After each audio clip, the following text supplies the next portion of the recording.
kunga qiziqib.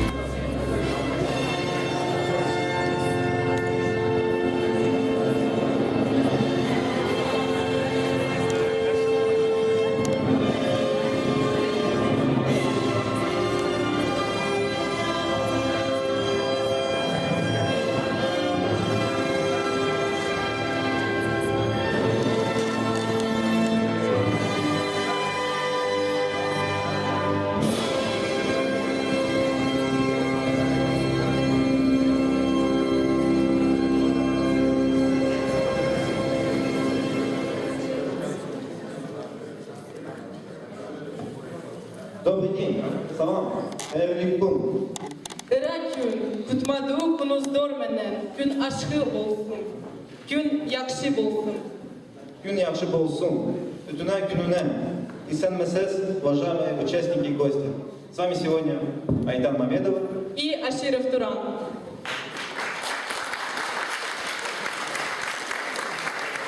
Мы рады приветствовать вас на интеллектуально-развлекательной игре «Что, где, когда» «Национальный костюм» между тюркскими народами города Москвы. Сегодня в игре примут участие следующие народы: татары, аланы, карачаево-балкарцы, азербайджанцы, башкиры, чуваши, киргизы, кумыки, якуты, нагайцы, узбеки и крымские татары. Это, конечно, представители далеко не всех тюркских народов, но, думаю, в будущем наш состав будет только увеличиваться. Попрошу всех участников разделиться и рассесться по диаспорам, записать на бумаге имена игроков и сдать их всех жюри. Первый стол – Азербайджан.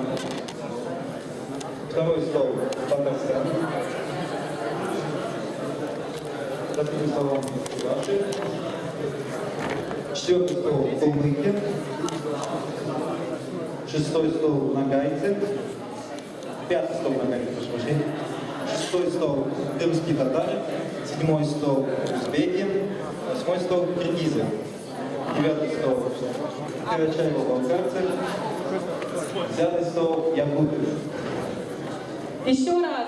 Первый стол – азербайджанцы, второй – татары, третий – чуваши, четвертый – кумыки, пятый – нагайцы, шестой – крымские татары, седьмой – узбеки, восьмой – киргизы, девятый – карачаево-балкарцы и десятый – якуты.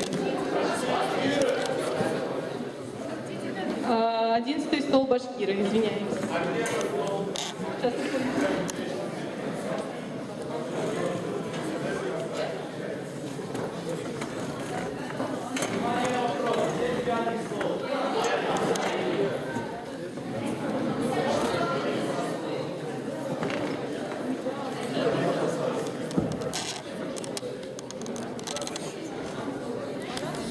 Сейчас, подождите одну минуточку. 6, запишите, 6 надо. Не переживайте, 6.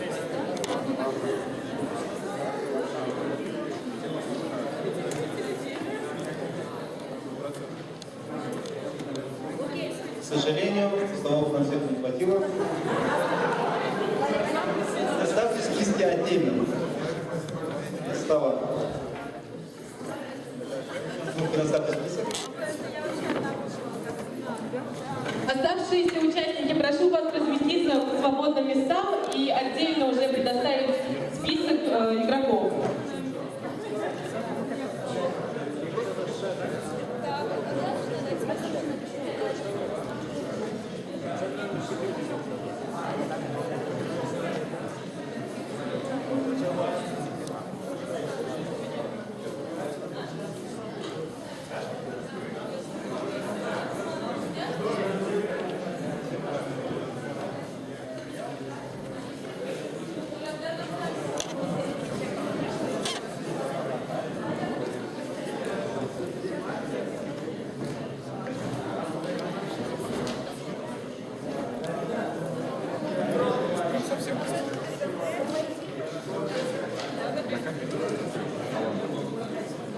Подожди.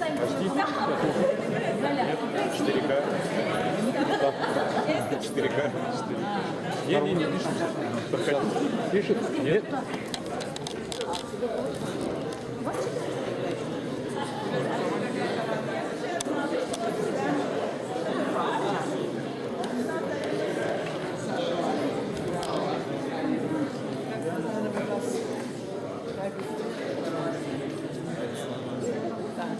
всей команды будут играть.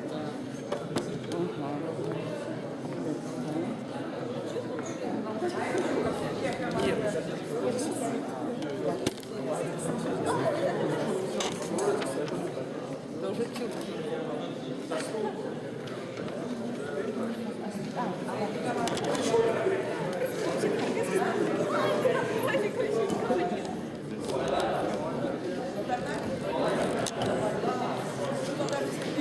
Комитет нашего мероприятия. Никитина Галина Александровна, Чувашия, этнограф, руководитель московского хора «Або».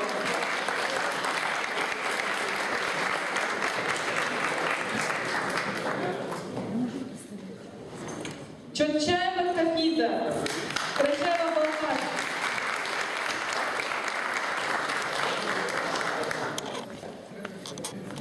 Утибалиев Рамис, Нагайцы.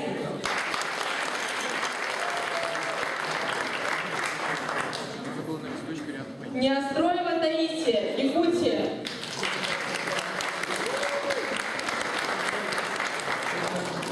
Савина Лилиана, Татары.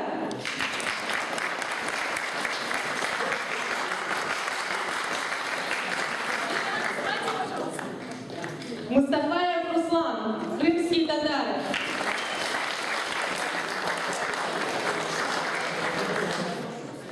Зиаудинова Гюльназа, узбеки.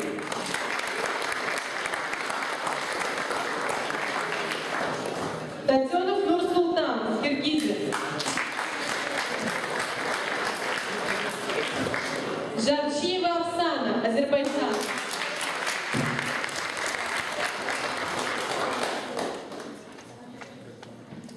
Джамшуев Тамерлан, Кумыкия.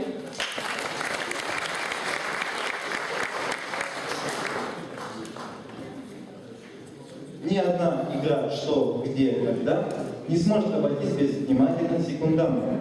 Приветствую Тарасов Дима и Васильев Сергей.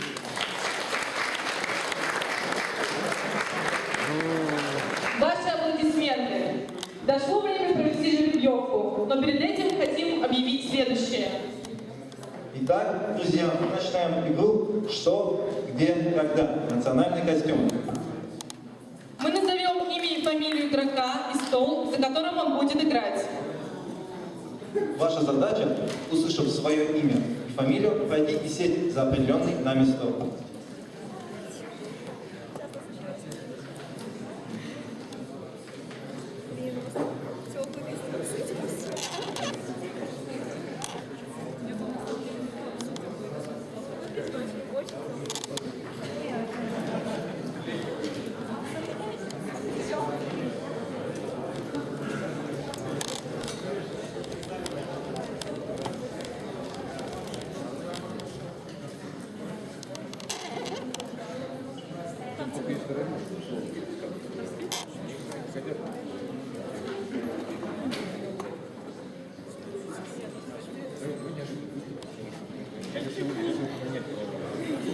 Или Татарстан, или Москва татарлар. Мәскәү. Да, Израильдан да келген кішілер бар. Тут половина евреи, я сразу скажу. Просто взяли татарские вина.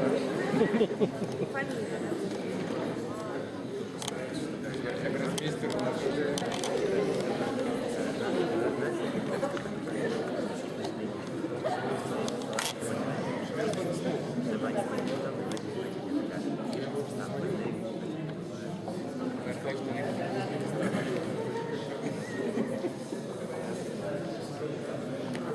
Это стол. Авайла. Кулук татарлар инде. Кулук татарлар инде. Татарлар новыйлар. Байрак кая байрак?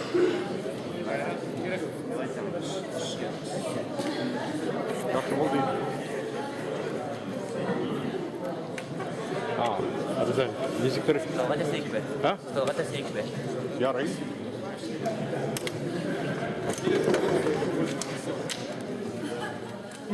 Белгілі болсын, қане?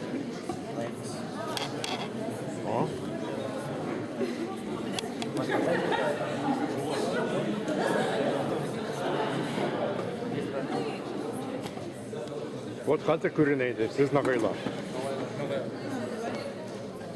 Düşündünüz mü min? Bunlar biz Tatarlar.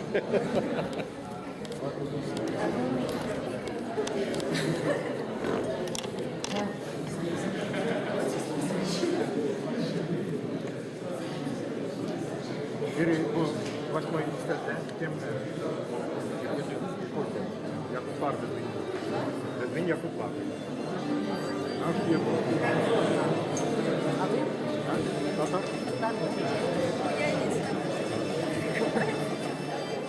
Но вы собираетесь сегодня победить? Конечно, построилась это... А еще будет девиз.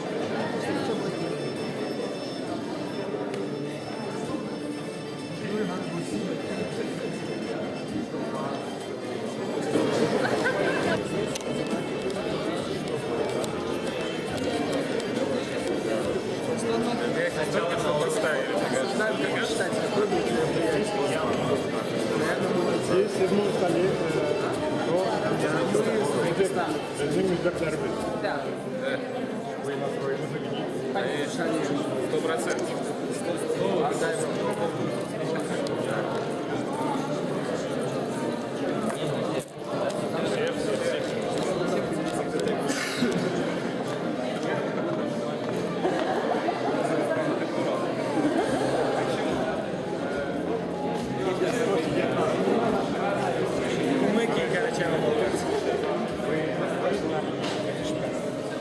Каждый уверенно говорит просто. Успехов!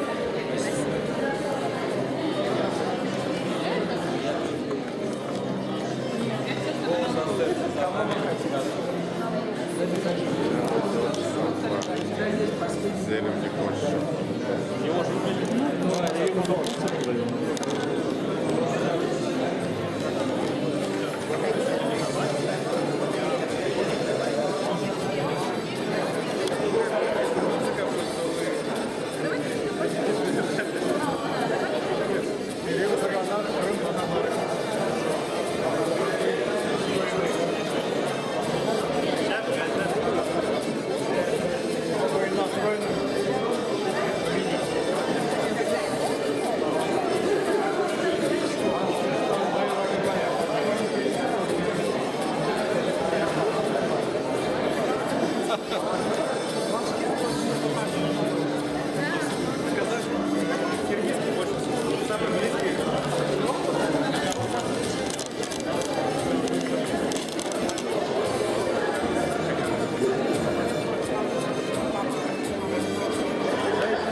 Ну, я буду всем рыбак.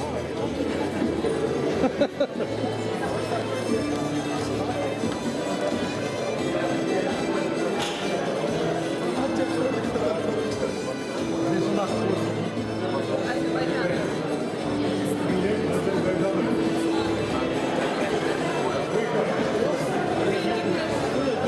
Главное участие.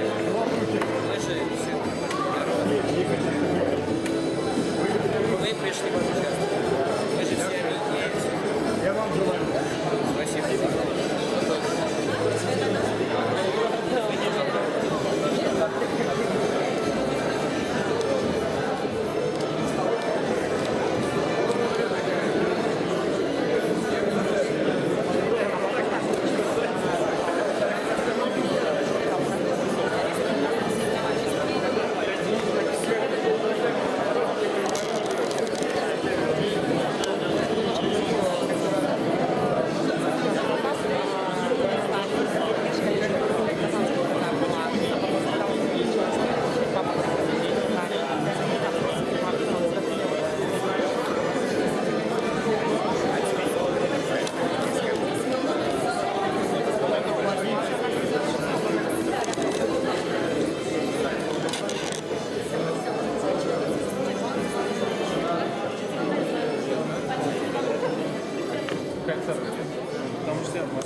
Москве остается в Москве, да?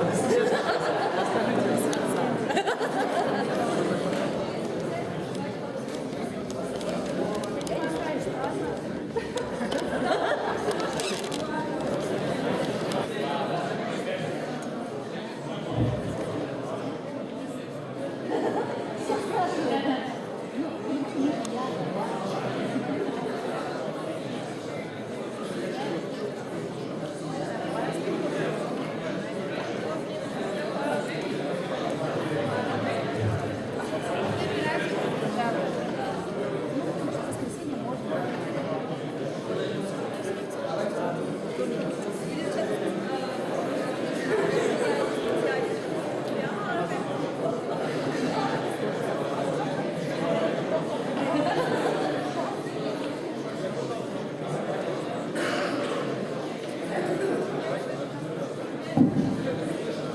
Благодаря позволению этой готовой команды, мы хотим представить вам на сцене ансамбль народного татарского танца «Индан» под руководством заслуженного работника культуры Республики Татарстан Радима Ямаева. Встречайте ансамбль «Индан».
Итак, распределение игроков по командам.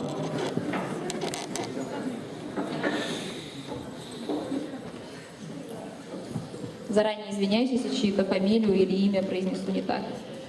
Джафарова Зара, команда номер 1, стол номер 1, следовательно. Джафарова Зара, Азербайджан. Талахбеков Руслан, Кумыкия. Суюнов Рахман, Нагайцы. Типеева Кеса, Карачаево-Черкесия. Беканаев Мурат, Узбекистан. Муслидинова Алия, крымские татары. Антонова Оксана, Чувашия. Васильева Надя, Татарстан. Команда номер 2. Абдурахманзаде Габиль, Азербайджан. Саидов Тамерлан, Нагайцы. Мирзахалипов Нурузбек, Узбекистан. Абдукадыров Сейран, крымские татары. Малик Данил, Башкирия. Миндияров Искандер, Башкирия. Андреев Николай, Чувашия. Токтабекова Эльмира, Татарстан. Команда номер 3. Мамедбекова Арзу, Азербайджан. Садыров Заур, Нагайцы. Азамов Илёсбек, Узбекистан. Мандыкова Юнна, Якутия. Меджидова Эльвира, крымские татары. Николаев Петр, Чувашия. Салахиддинов Равиль, Татарстан. Измайлов Рустам, Татарстан. Команда номер 4. Ахмедов Руслан, Азербайджан. Чачаев Салтан, Карачаево-Черкесия. Абдулцаримов Джахангир, Узбекистан. Раинулова Алтынбек, Киргизия. Чакал Диара, крымские татары. Тарасова Амина, Чувашия. Фазылов Салават, Чувашия. Равиля Сулейманова, Татарстан. Команда номер 5. Гасанов Талеб, Азербайджан. Курултурдинов Шамиль, Нагайцы. Казиева Марина, Карачаево-Черкесия. Фархадов Миньот, Узбекистан. Подгорова Галя, Якутия. Пазыров Салават, Башкирия. Владимиров Артем, Чувашия. Виктор Телин, Татарстан. Команда номер 6. Сулейманов Руслан, Азербайджан. Хабичев Ислам, Карачаево-Черкесия. Ахматова Ругюль, Узбекистан. Дигвиар Марина, Якутия. Юнусова Паягюль, Башкирия. Исхакова Алия, Башкирия. Ильметов Максим, Чувашия. Юсипова Эльвира, Татарстан. Команда номер 7. Гулиев Рустам, Азербайджан. Ксирова Фатима, Нагайцы. Байрамгулова Ильджан, Карачаево-Черкесия. Самотов Дилмурод, Узбекистан. Стручков Лоукут, Якутия.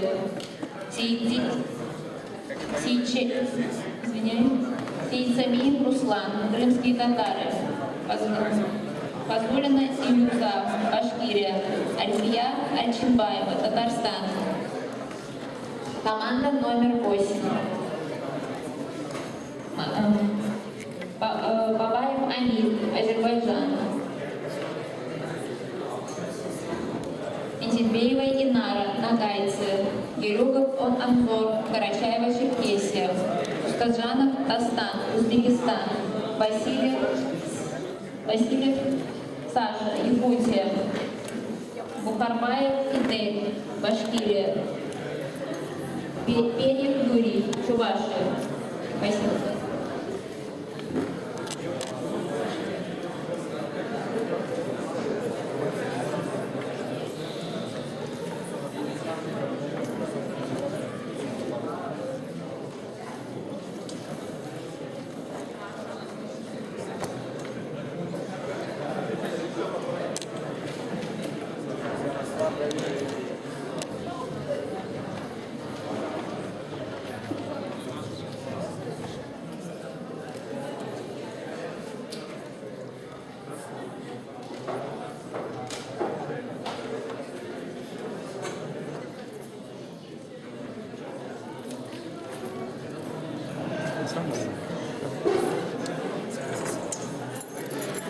Ты начал? Давно начал? Почти ровно. Да? Кто сейчас поет? Победитель кто? Нет. А, еще неизвестно, да? Да, только начинайте. А, только начинаю. Они только за стол сели. Привет, нормально, удачи. Немножко. И только распределили. А, что ты будешь пить? Что ты пить? Ну, все смешно.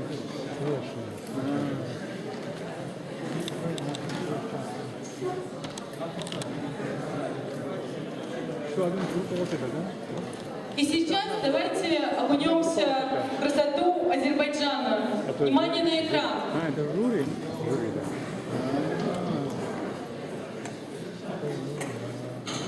Ты штук по одна, два, три. 8, по-моему, 8.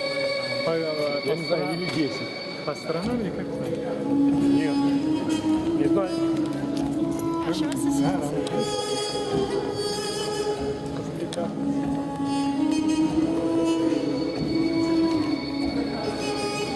Tepinde. Bitir von atıldı. Von da.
переводить надо.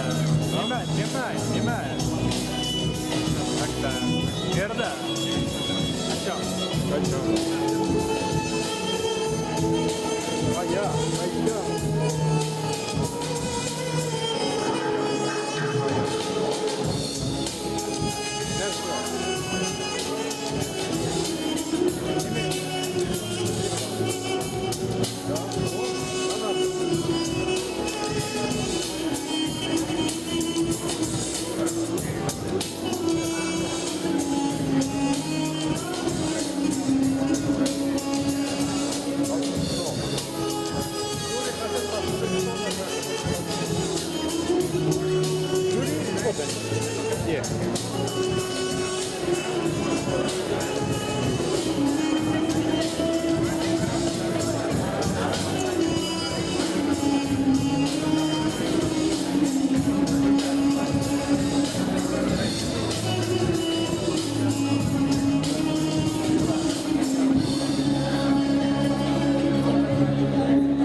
Итак, прежде чем мы начнем игру, я хочу пригласить на сцену представителей Азербайджана с их национальным костюмом.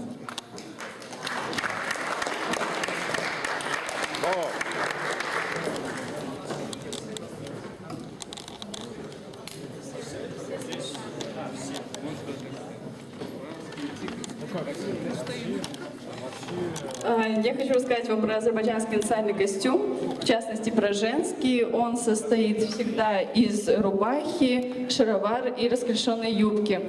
Шаровары до щиколотки были очень практичны в различных жизненных ситуациях, а юбка до пола была признаком женственности.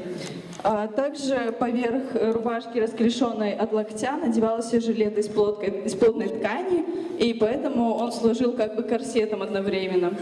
И также в нашем костюме можно встретить баску. Это элемент, который в тренде до сих пор, между прочим, не только у азербайджанцев. Помимо костюмов был также основным элементом это головной убор. В частности, это арахчен, который надевался поверх чалмы или чадры. Иногда сверху надевалась папаха. Костюмы различались по половому признаку, естественно, по возрастному и семейному положению. Так, судя по ткани, можно было понять, какого достатка семья, как она живет. Ну и, в принципе, я думаю, это все. Главной деталью мужского азербайджанского костюма является головной убор. Во все времена головной убор являлся примером мужественности. И сбить с головы мужчины шапку означало нанести удар не только ему, но и всему роду и положить начало многолетнему конфликту между семьями. Головной убор не снимался даже во время еды, а во время сна существовал специальный головной убор таскеллах. Кроме головного убора, мужской азербайджанский костюм состоит из нижней рубахи, брюк и верхней рубахи, которая называется архалы. Спасибо.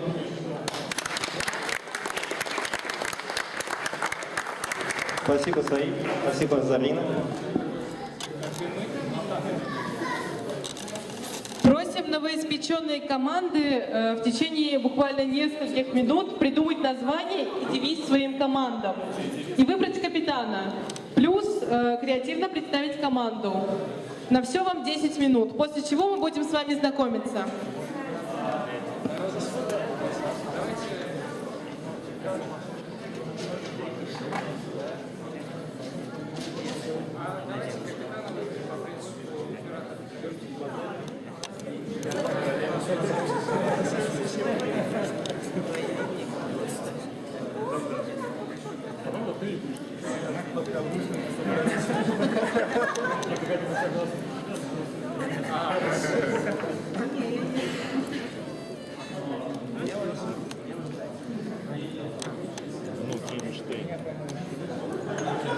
А почему Франкенштейн?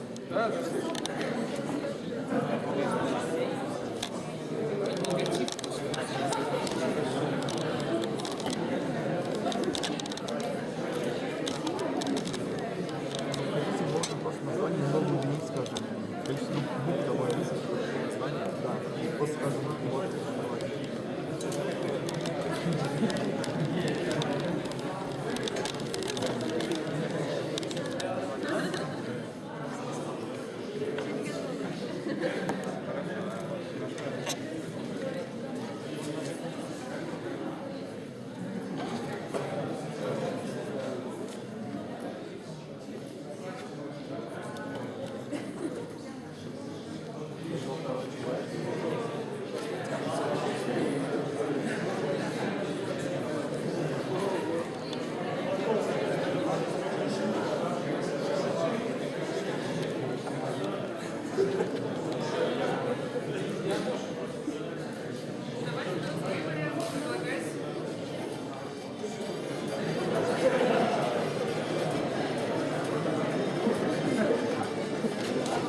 Участники, еще пару минут и мы начинаем.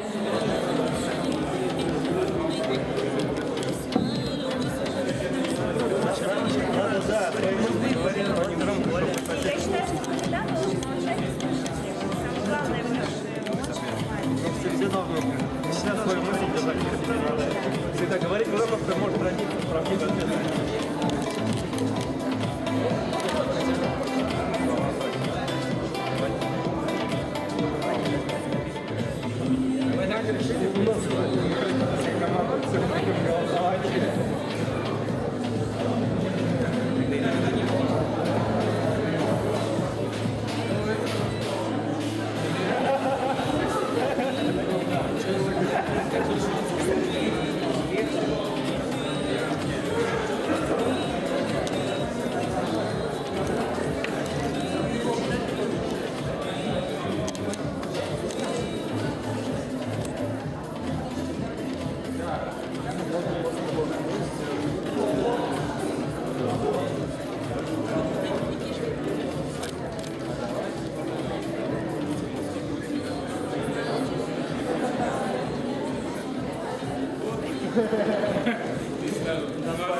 Не надо.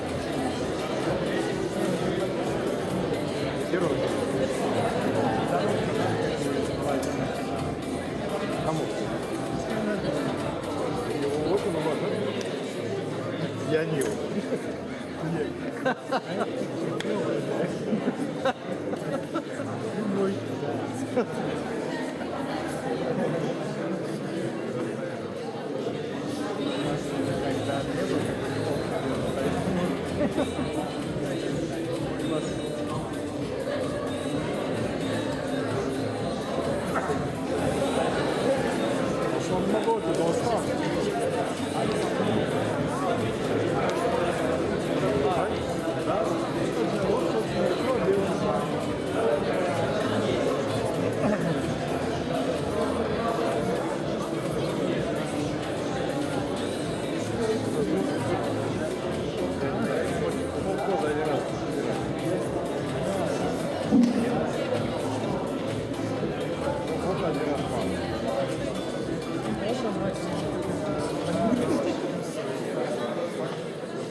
Итак, дорогие друзья, мы приступаем к игре.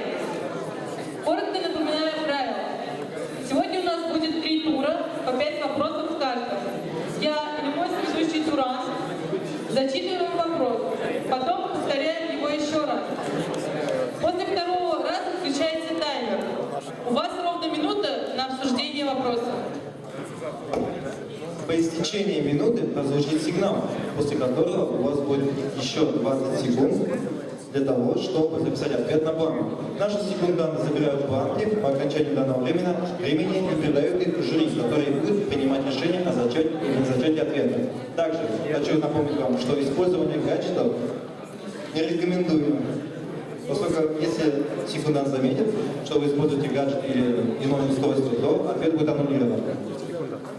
Не забудьте написать на бланке название команды.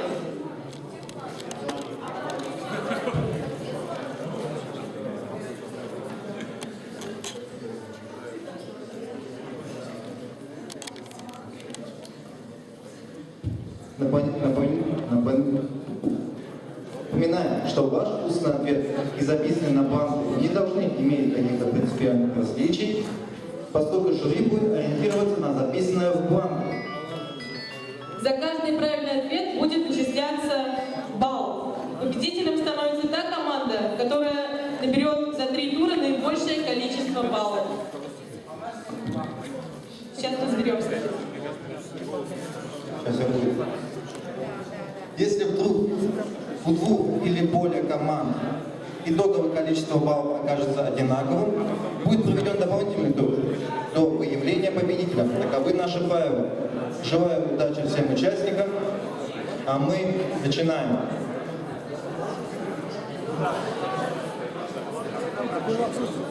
Нет. Сейчас.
Один передает, один раскачивает.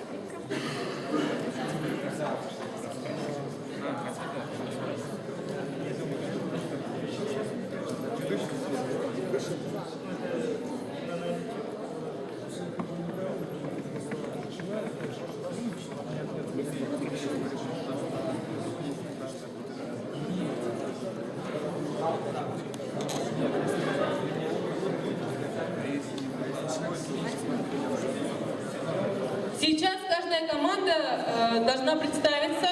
Капитану команды будет предоставлен микрофон, он должен будет озвучить название команды, игроков, девиз. Сейчас давайте начнем с первого стола.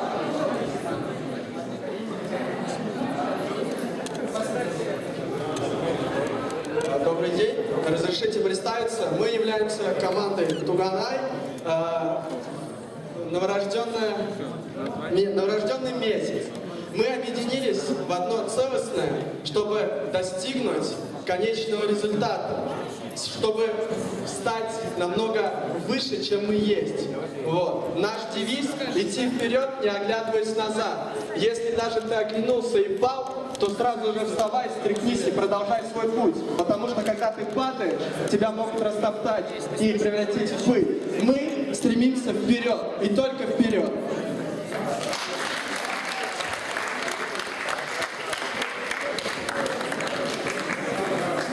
Спасибо за креативное представление. Передайте, пожалуйста, микрофон второму столу.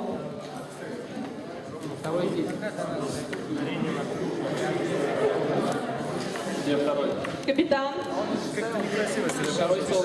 Сейчас. А так я тебя знаю.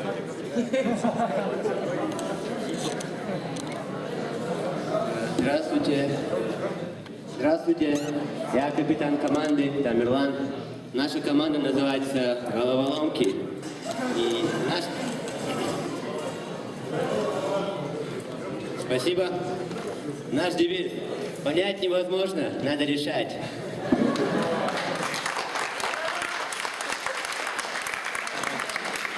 Хотелось бы еще представить игроков своей команды.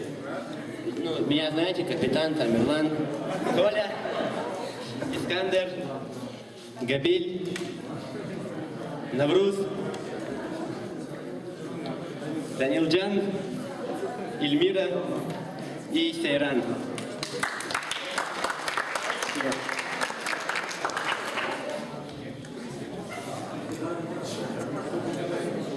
Спасибо. Перейдем к команде номер 3.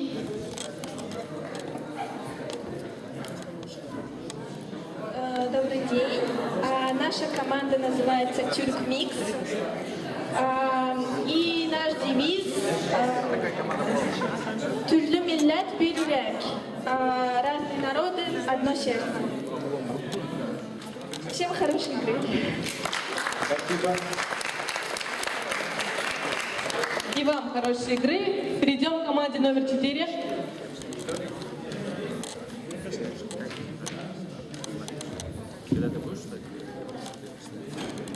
Всем доброго времени суток.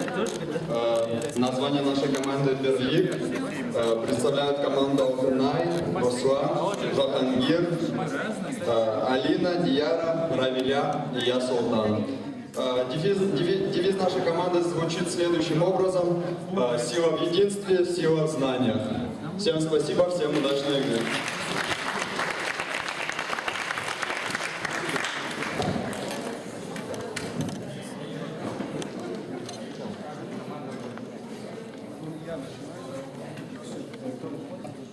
Передайте микрофон следующей команде. Здравствуйте, меня зовут Марина, я капитан команды «Народный сумбур». Вот. У нас было много вариантов, но мы решили все-таки остановиться на этом, потому что, поняв, что ничего не понятно, вот. Наш девиз «Маданьят Тель Тамыр», ну, я думаю, все поняли, что это значит. Культура и язык корни, что нас объединяет. Вот. И хочу представить команду: Шамиль, Талер, Артем, Виктор, Галина, Салават и Буньот. Еще нам скажет пару слов. Спасибо всем. Хотелось бы закончить словами великого Амара Хаяма. Другие ценности сегодня в моде, но храни традиции, что предки подарили. Когда есть корни и фундамент крепкий, нам не страшны цунами, войны, сплетни. Всем удачи, спасибо.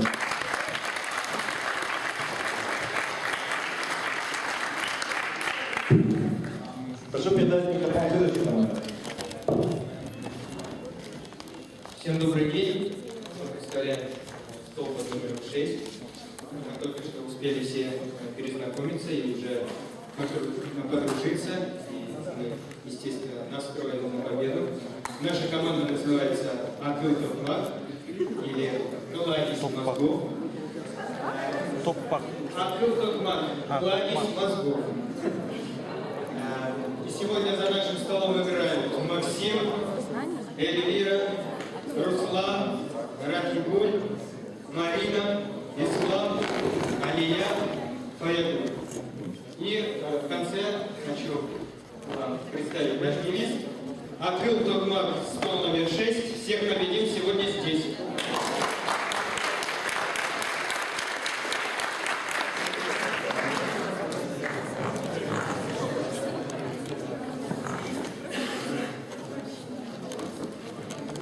Всем добрый день.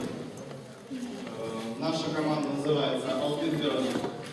Наш девиз «Без борьбезных артист Алтын Берлик». В нашей команде участвуют Лукут, Руслан, Рустам, Илюза, Нурджан, Дилмурод, Альфия и Фатима.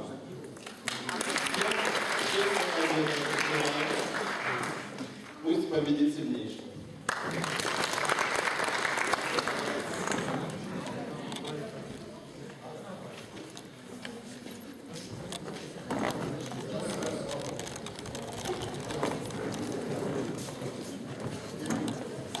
Всем спасибо, что собрались сегодня.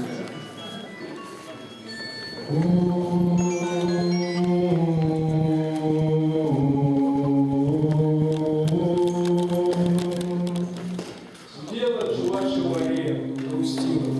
Пришел Юрий и сказал: Аккурат, что переводим означает кричать. Пришел до страны солнечного Узбекистана. Эй, позовем братву из Башкортостана. И пришел Фидель. Салям, Повтара. Меня зовут Фидель. У нас тут становится как-то очень жарко. Давайте позовем моего друга Александра из морозной Якутии.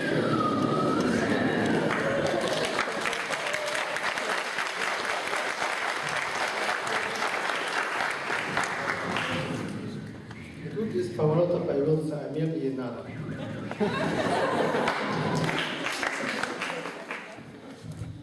Кошка Эрденес.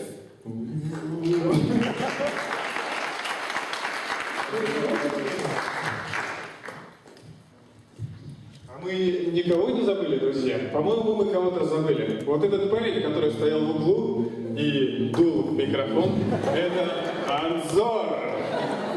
Давайте его поприветствуем. Наша команда называется Туран-Туран, как Дуран-Дуран, только Туран-Туран. У нас девиз: пока мы едины, мы непобедимы. Спасибо.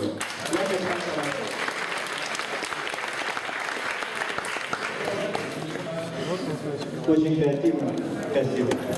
Неординарно. Спасибо.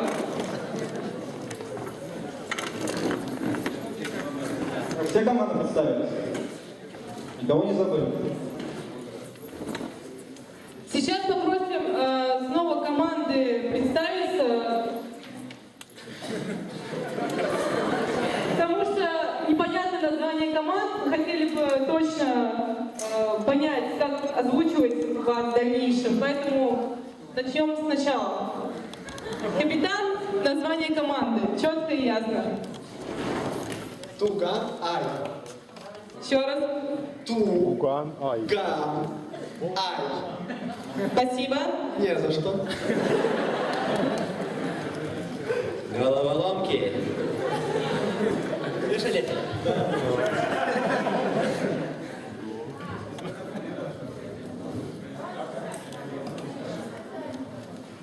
Арзу Тюрк Микс.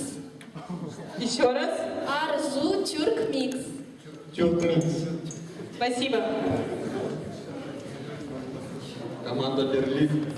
Берлик.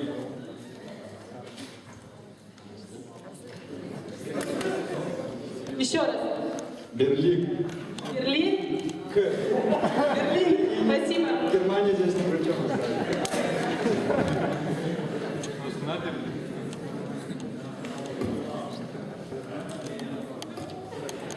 Команда «Народный сумбур». Сумбур. Да, сумбур. Вас мы изначально правильно записали. Спасибо.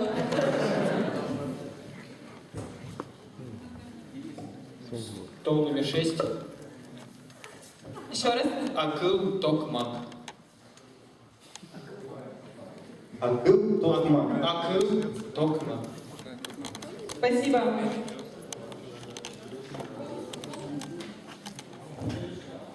Следующая команда. Стол номер 7. Алтын Берлик. Алтынка. Берлик. Алтын. Берлик. Берлин. Берлин. Берлин.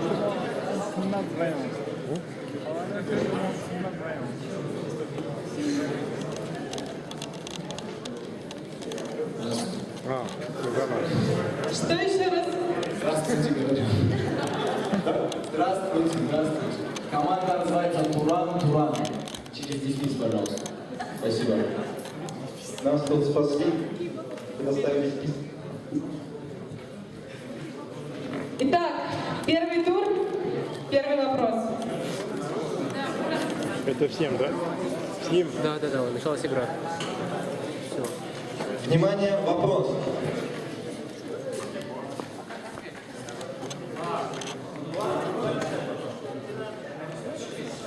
Ответ надо писать. Бланков нет у вас? Ну, записывайте ответ и... Вам бланки предоставили? Нет. А, ну да. Предоставьте, пожалуйста, бланки команде.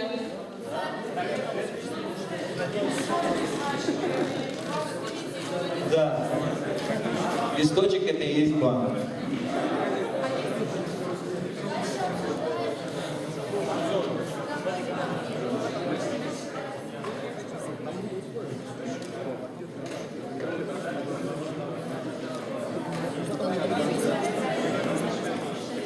Все команды готовы? Хорошо, ждем.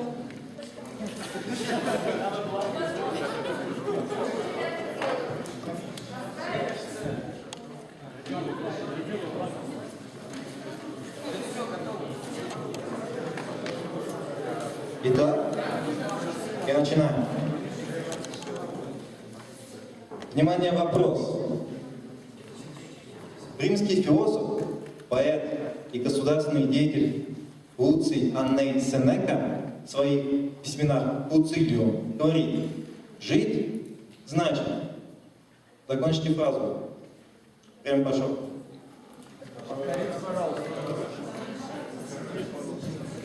Читаю второй раз. Римский философ, поэт и государственный деятель Луций Анней Сенека в своих письменах Луцилиум говорит: значит, жить значит, что делать. Закончите фразу.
Участники, время вышло. Просим вас дать ваши ответы секундантам.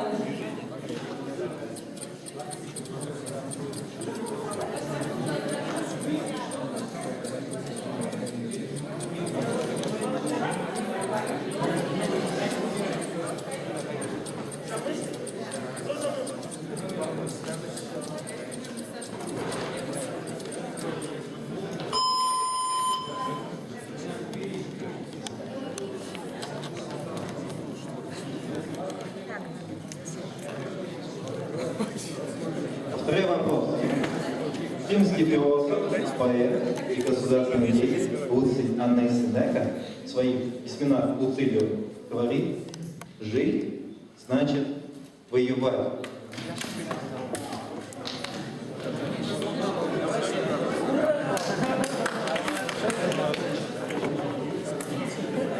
Продолжаем игру. Первый тур и второй вопрос.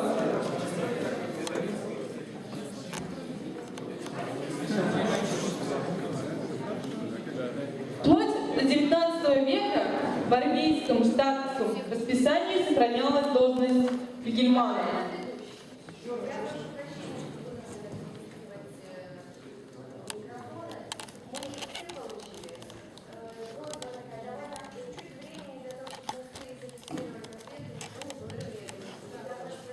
Хорошо.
XIX века в армейском штатском расписании сохранялась должность флигельмана. На нее обычно назначали солдат, преуспевших в строевой подготовке, что и неудивительно. Работать флигельманом приходилось при выполнении сложных строевых приемов. Особенно, если в подразделении было много неопытных солдат. А каким всем известным выражением из 3 слов можно объяснить суть работы флигельмана? Повторяю вопрос. Вплоть до XIX века в армейском штатском расписании сохранялась должность флигельмана. На нее обычно назначали солдат, преуспевших в строевой подготовке. Что и неудивительно, работать флигельману приходилось при выполнении сложных строевых приемов. Особенно, если в подразделении было много неопытных солдат. А каким всем известным выражением из 3 слов можно объяснить суть работы флигельмана?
Главное, чтобы если вот кто закончится, главное, чтобы вы посмотрели.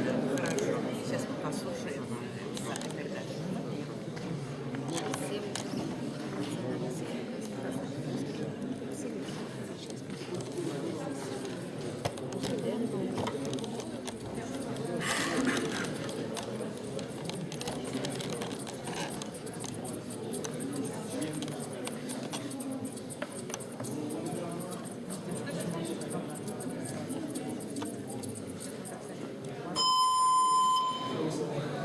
Сдаем ответы.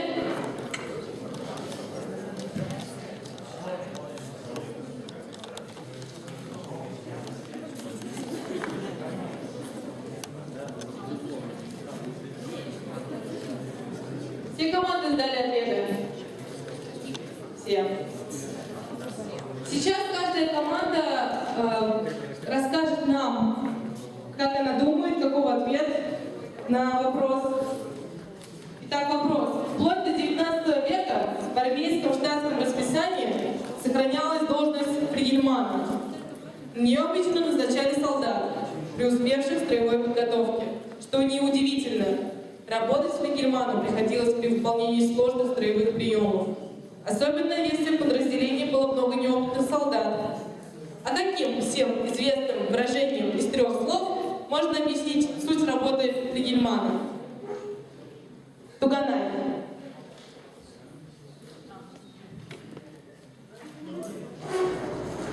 Ну, мы так подумали, а на самом деле не обессудьте, да? Наверное, становись, равняйся и смирно.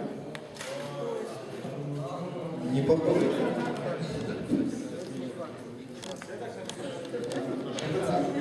Спасибо, приближенно.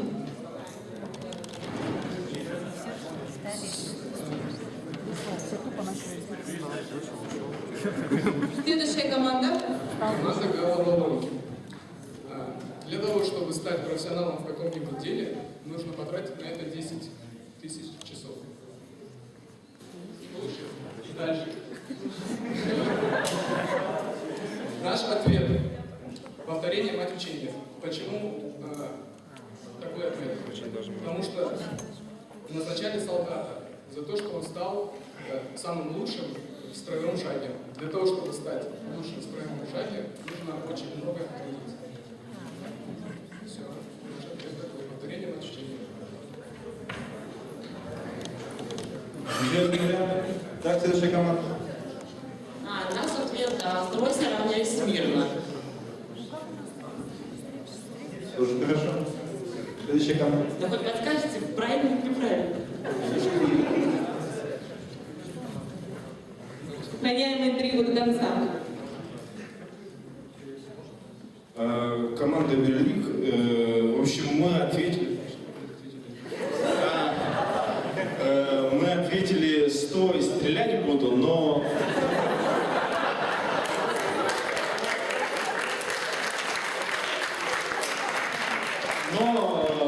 После того, как мы сдали сточек, одному из игроков пришла в голову мысль, что повторение мать учения. Эти слова. Спасибо. Следующая команда. Народный сугуб. Команда и всем известная фраза из 3 слов. Это равняйсь, смирно и вольно.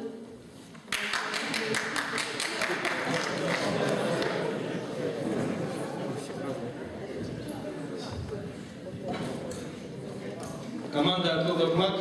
Ответ быстрее, выше, сильнее. Так, следующая команда.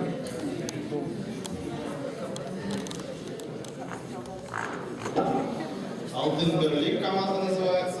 Но у нас тут те же варианты. Ничего нового мы не придумали. Равняйсь, смирно, вольно вариант наш. Итак, у всех, кажется, похожее мнение.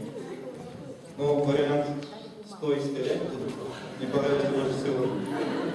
Команда Туран-Туран отвечает Амиль. Как неожиданно.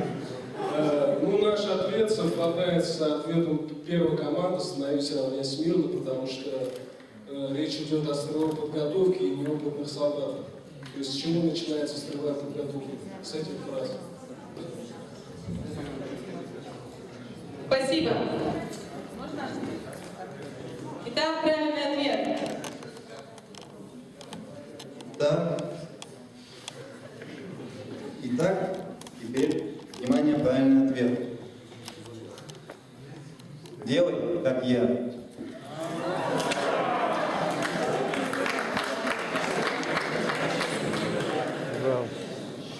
Хороший ответ.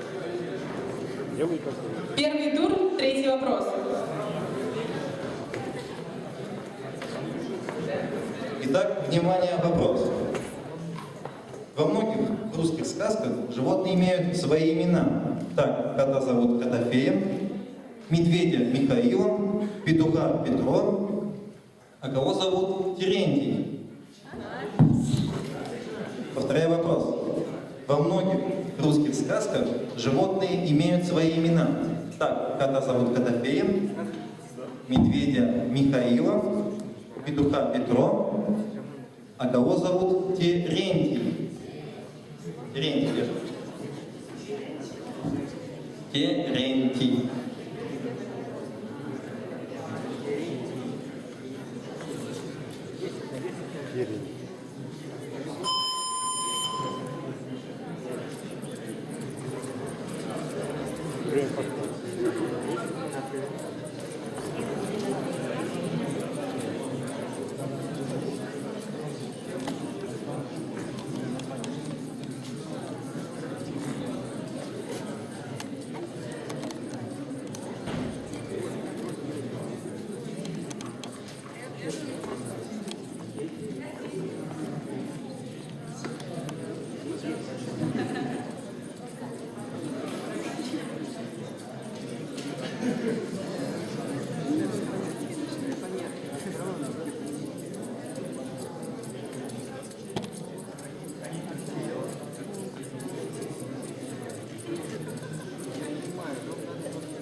Сдаем ответы.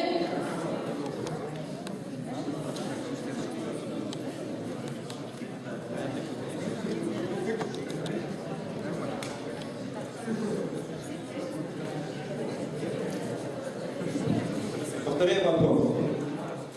Во многих русских сказках животные имеют свои имена. Так, кота зовут Котофеем, медведя Михаилом, петуха Петром, а кого зовут Терентий. Так что думает команда? Знатоки? Ну, это, наверное, глухарь, да? Неплохой вариант. Возможно, да, помню. Это Дождитесь ответа. я вижу в глазах. Правильно. Почему, наверное, во всех сказках, которые снимались именно в период советского времени, глухарем называют именно птичку, которая является этим героем, которого вы простили. Да, речь в действительности идет о птичке, но, к сожалению... Ну, не о птичке слишком, да? Понятно, хорошо. Хорошо, спасибо. Команда головоломки, мы думали, что кот, Котофей, Михаил, Миша, первую букву созвучны и подумали, что Тетерев, Терентий. Неплохой ответ, спасибо.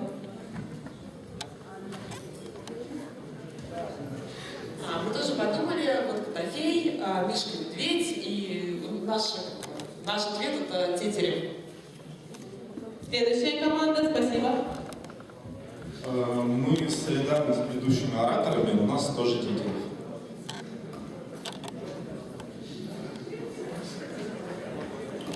Ответ Тетерев. Команда Кругдогмак, ответ Тетерев.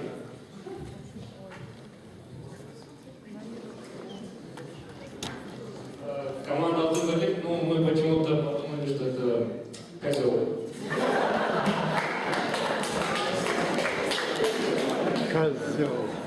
Команда Туран, ответите. Спасибо. Мы ушли мнение всех. Внимание, ответ. Тетерев.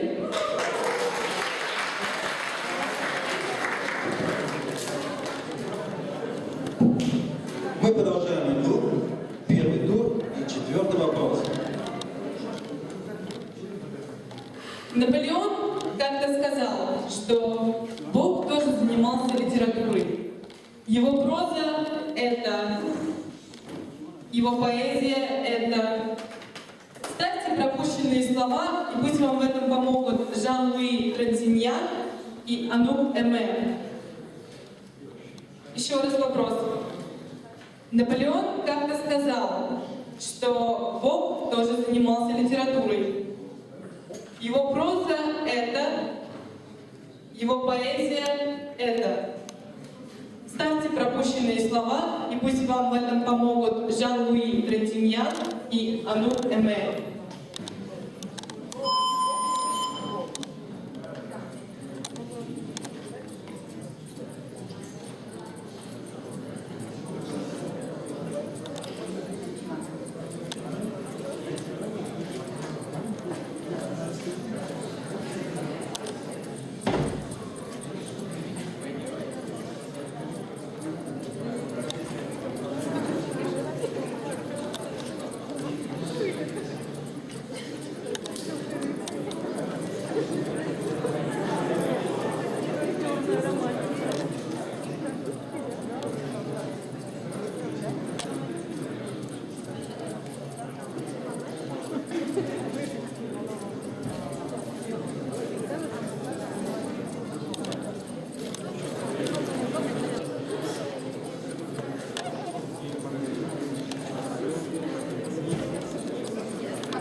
Вопрос.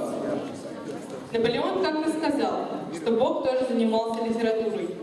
Его проза — это, его поэзия — это. Ставьте пропущенные слова, и пусть в этом вам помогут Жан-Луи Третиньян и Анук Эмер. Давайте начнем с команды, которая хочет сама сказать, какой у нее ответ. Команда Тюркмикс. Конечно, поэзия Бога — это женщина, и проза Бога — это мужчина, потому что Бог создал мужчину и женщину. Спасибо. Кто еще желает? Команда Go. У нас ответ такой же. Поэзия — это женщина, а проза — это мужчина. Спасибо. Следующая команда. Дайте микрофон.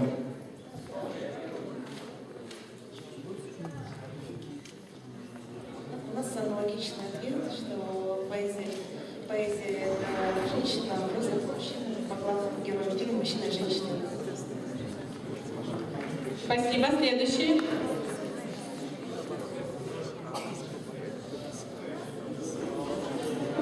Мы солидарны с предыдущими участниками, также считаем, что правильный ответ это мужчина и женщина.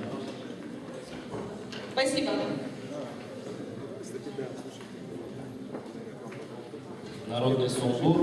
Мы изначально были более склонны к ответу это Библия и песнопение, но в итоге мы пришли к выводу, что все-таки это мужчина и женщина. Не подслушивайте. Аналогичный ответ.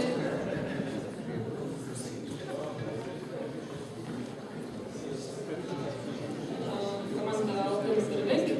Наш ответ: проза — это мужчина, поэзия — женщина.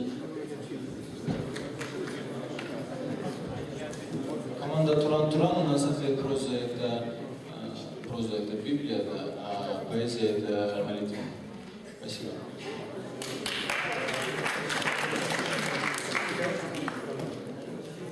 Все команды высказали свое мнение. Сейчас правильный ответ. Итак, правильный ответ. Это действительно мужчина и женщина. Молодцы.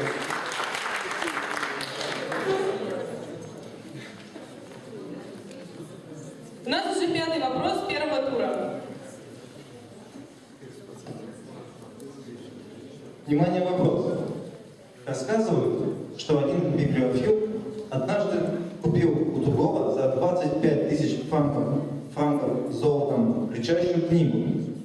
Сразу после этого он совершил неожиданный поступок, надеясь увеличить ценность его коллекции. Каким образом? Внимание, повторяю вопрос. Рассказывают, что один библиофил купил однажды у другого за 25 тысяч франков золотом кричащую книгу. Сразу после этого он совершил неожиданный поступок, надеясь увеличить ценность его коллекции. Каким образом?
Сдаем ответ.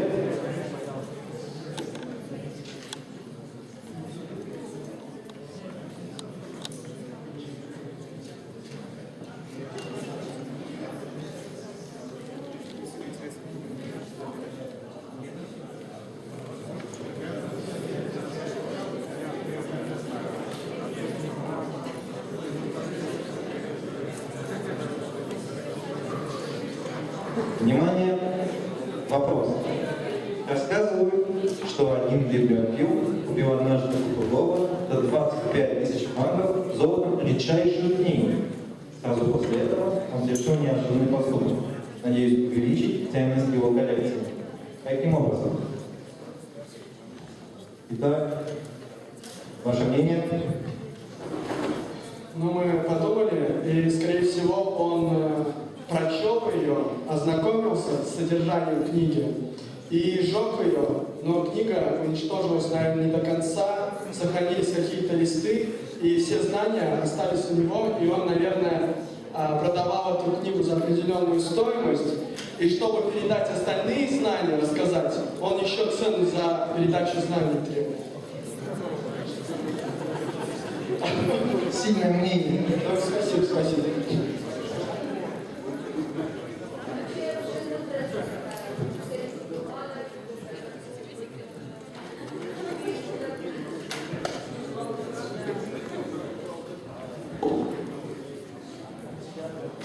Так, дальше. Команда головоломки. Буду краток, мы считаем, что он сжег ее. Замечательно. А почему вы так считаете? Можете рассказать нам? В общем, как было все?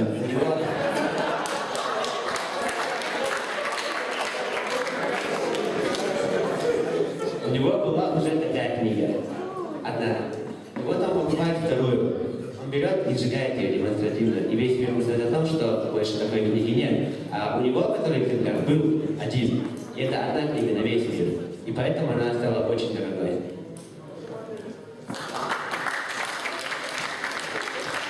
Спасибо.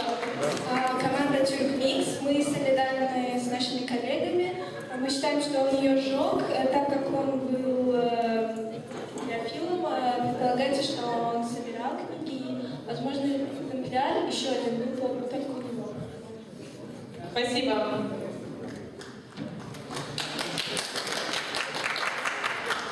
У нас точно такой же ответ. Мы также считаем, что он уничтожил этот экземпляр за 25 тысяч, чтобы, так как у него был этот экземпляр этой книги. Спасибо. Спасибо.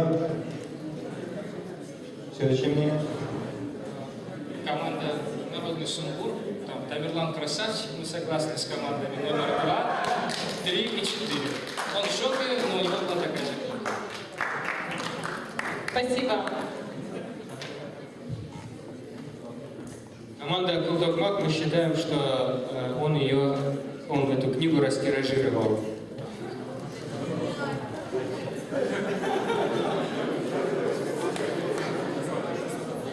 Спасибо. Команда Алтенджерлик мы считаем практически аналогично, как все, но в чем суть всей коллекционеров? То, что они собирают коллекционные ряды. То есть коллекционеры должны собирать, только у них должен быть этот экземпляр. То есть он купил эту книгу, сжег все остальные, у него осталась одна, из этой же коллекции. То есть в разы поднимается стоимость, и тем самым увеличивается. Вполне логичное решение. И правильный ответ? Извиняюсь. Я очень извиняюсь. Просто мы хотели сказать, что эта книга у нас, ребята, если кто-то хочет купить.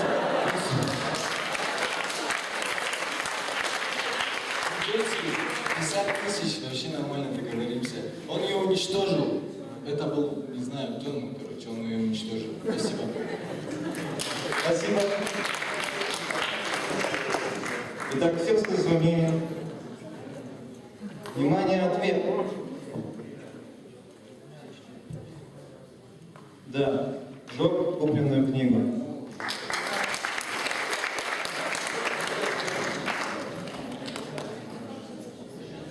Уважаемые знатоки, жюри и гости, завершился первый тур нашей интеллектуальной игры «Что, где, когда. Национальный костюм».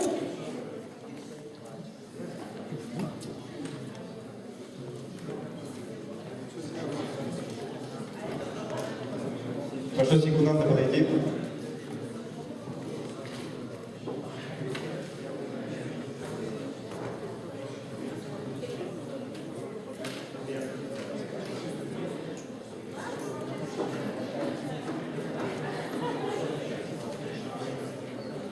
Мы приглашаем на сцену карачаево-балкарцев с их презентацией.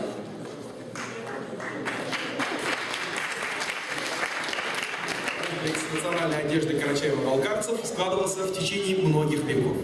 В своем развитии он опирался на традиции одежды древнего населения Центрального Кавказа, которая сыграла важную роль в этногенезе народа, а также на древнетюркскую традицию. В целом, в своей основе мужской костюм уже как бы сформировался, ну как это вернее даже не то, что он сформировался, а основа его сформировалась именно в аланское время, потому что аланский кафтан, он очень сходен с мужской одеждой, и бешметом, и черкесской. Меняется только застежка, то есть если аланский костюм, он запахивается на левую сторону и достаточно глухо, то в современном бешмете и в черкеске это центральная застежка, такая как у половцев, например. И вообще как бы в основе северокавказского костюма, конечно, лежит тюркский костюм. Развитое скотоводческое хозяйство стало причиной преобладания высококачественного домотканного сукна, войлока, льняных тканей для изготовления повседневной одежды. Праздничную одежду шили из дорогих привозных тканей ярких цветов – бархата, парчи, шелка. Украшалась она золотым и серебряным шитьем, галунами, серебряными и золотыми ювелирными изделиями. Женская одежда. Женский национальный костюм гораздо более самобытен, чем мужской. Это объясняется особым образом жизни женщины, которая была более привязана к вековым традициям семьи и очага, являясь хранительницей древних обычаев. Женский костюм в основном состоял из туникообразной рубахи, кёллек, шаровар, кёнчек, кафтанчика, кюбетюб, платья, чепкен, джейрак, бешмета, каптал. Девичий кожаный корсет, чуба, начинали носить с 9 лет, чтобы сформировать стройную фигуру с очень тонкой талией. Поверх длинных женских рубах под распашными платьями носили кафтанчики, которые плотно облегали фигуру и застегивались на металлические застежки. Они изготавливались из серебра, украшались гравировкой, чернью, филигранью и цветными камнями. На воротнике часто располагалась крупная фигурная застежка в форме 2 птиц. Иногда фигурки птиц были настолько стилизованы, что напоминали растительный орнамент. Позднее кафтанчик распался на несколько функциональных частей. Так появился отдельный нагрудник с застежками – тюйме. Неотъемлемым элементом женского праздничного костюма является пояс – кямар. Это наборный пояс, состоявший из серебряных пластинок с чернением, позолотой, филигранью, украшенный драгоценными камнями. Женские головные уборы. Парадный головной убор назывался окапирк. Выделяли 2 основных вида женских шапочек. Первый – цилиндрической формы с округлым или конусообразным верхом, носили в основном знатные карачаевки и балкарки. Второй – цилиндрической формы с плоским верхом, считался принадлежностью праздничного костюма. Поверх шапочки надевался платок, концы которого не спадали на грудь или просто обвязывались вокруг шеи. Платки в Карачаи-Балкарии имели различную степень престижности. Важную роль в свадебных обрядах играл шелковый платок с бахромой чилледжау. Его включали в приданное невесты. Женская обувь. Наиболее распространенной в Карачаи-Балкарии была обувь из войлока и кожи, которая производилась местными мастерами. В качестве повседневной обуви использовались чарахла. Праздничная обувь шилась из софьяна, сахтиян чарахла. Праздничной обувью высших сословий горянок считались женские ходули, агач аятла. Мужская одежда. В обычный комплект мужской одежды входили рубаха, кёлек, штаны, кёнчек, бешмет, каптал, черкеска, чепкен, шуба, тон, бурка, джамча. Поверх бешмета всегда надевалась черкеска.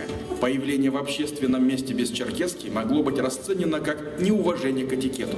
С распространением огнестрельного оружия на Северном Кавказе на обе стороны груди черкески стали нашивать карманчики – хазырла, в которых хранился порох. Мужской наборный пояс мог многое поведать о своем хозяине – благосостояние, социальный статус. Традиционно выделялись 3 типа. золотой алтын-белебау, серебряный кюмюш-белебау с костяными украшениями сюек-белебау. Весь набор носил название мед и состоял из пряжки, аил, различных бляшек и свисающих плоских наконечников. К поясу также прикреплялась небольшая украшенная инкрустацией коробочка – джиликор, предназначенная для хранения смазки ружья. Мужские головные уборы. Мужские головные уборы отличались разнообразием покроя и формы. Войлочные шапки киисбюркле, шапки из каракулевой шкуры, бухарбюркле, шапки из длинношерстной шкуры, черпабюркле. Особые чалмы, которые носили люди, совершившие хадж, сархла, капюшоны с длинными закругленными на концах лопастями, башлакла. Мужская обувь. Как отмечалось ранее, обувь шилась в основном из войлока и кожи. К основным видам относились войлочные валенки, уюкла, кожаные чулки, шимла, легкие сапоги софьяна ниже колен, месселе, повседневная обувь из сыромятной кожи, чабрла и чарахла. Мы представили вам очень краткое описание традиционной одежды карачаево-балкарцев. Однако в старину модники и модницы имели гораздо более разнообразный гардероб. Сегодня из национальной одежды широко используются праздничные варианты мужского и женского костюма на свадьбах и других торжествах. Эта тенденция приобретает все большую популярность среди молодежи. Более подробно об истории национального карачаево-балкарского костюма смотрите в материалах на сайте фонда Эльбрусова.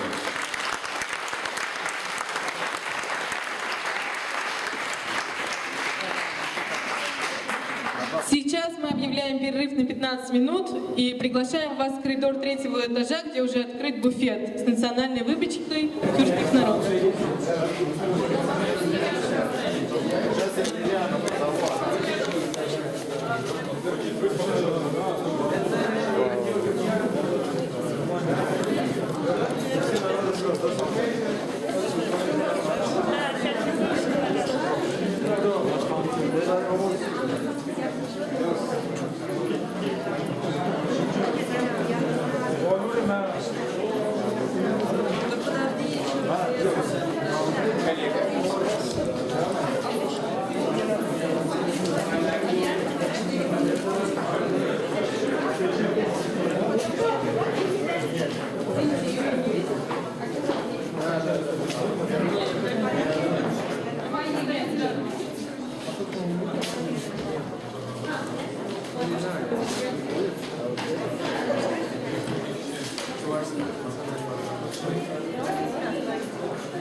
Все время как-то очень таксопатно.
Женского чувашского костюма являлась рубаха, по-чувашски кюбе. Она была до колен или ниже колен. И в середине, вот в центре, был грудной вырез. С обеих сторон были узоры, вышивки. Были также узоры на рукавах и по подолу. Также элементом чувашского костюма является, конечно, головной убор у женщин головные уборы были разные.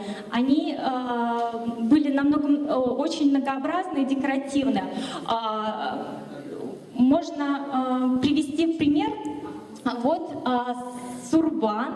Это такое полотно, которое,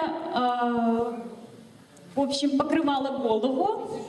И на сурбан после этого одевался головной убор замужней женщины кушпу.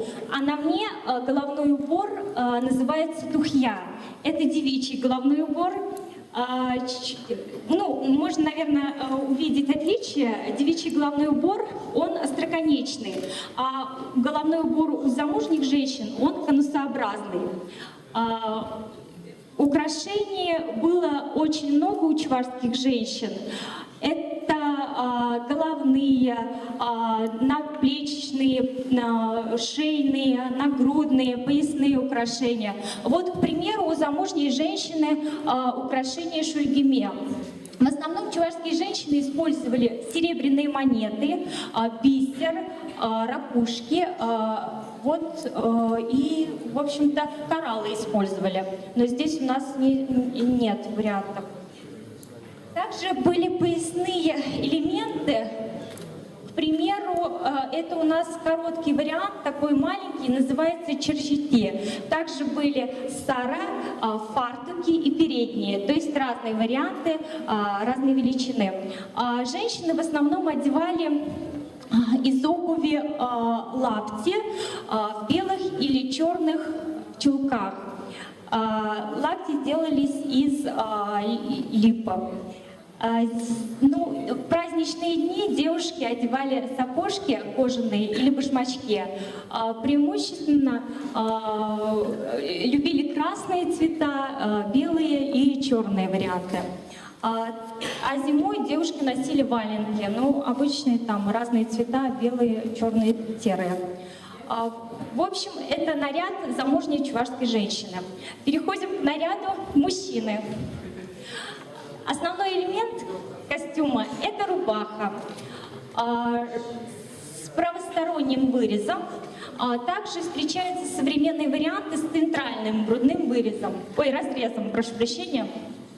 И также использовалась вышивка по обе стороны, использовалась вышивка на рукавах и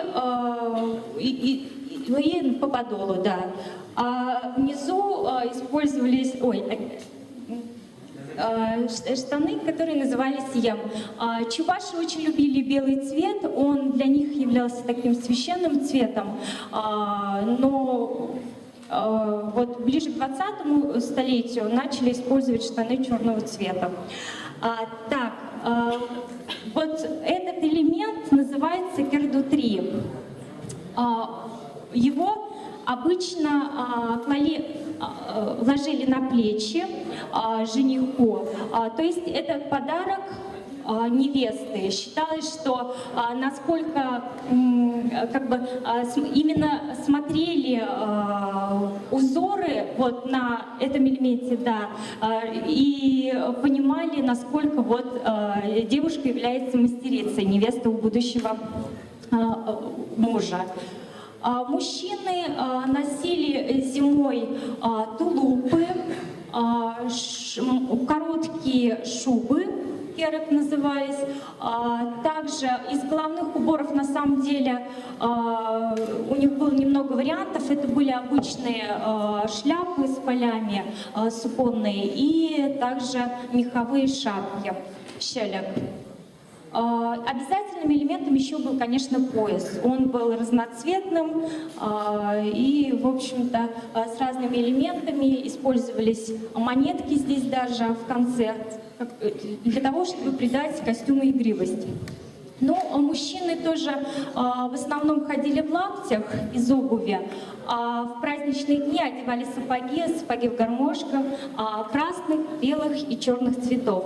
В общем, вот так выглядит чувашский костюм, как пример 19 столетия. Что еще нужно было сказать сейчас?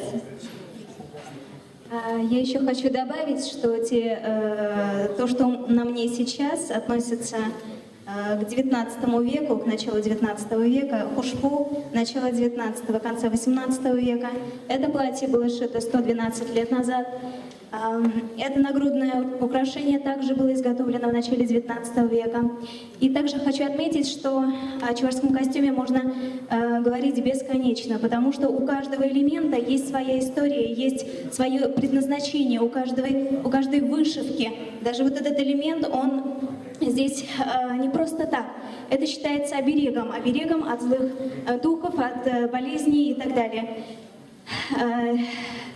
То есть весь костюм, вся одежда шилась по определенному принципу. То есть у каждой вышивки, у каждого элемента своя функция. Я думаю, достаточно. Кстати, чуваши, вы, наверное, знаете, были язычниками, да, ну, есть споры, но вот чувашский костюм был олицетворением космоса, да, для носящего его.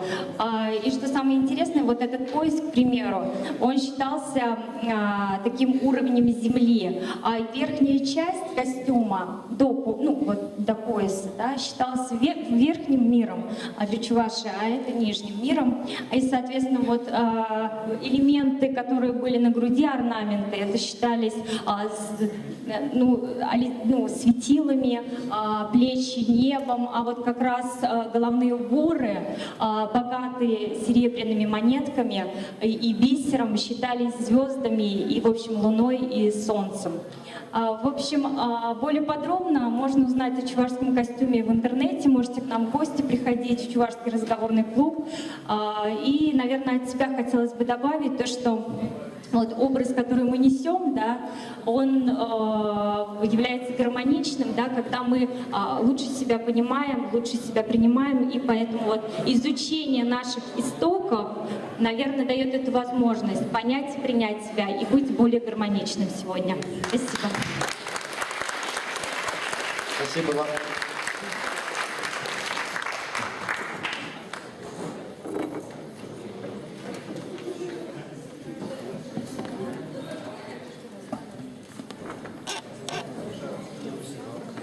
Мы приглашаем на сцену представителя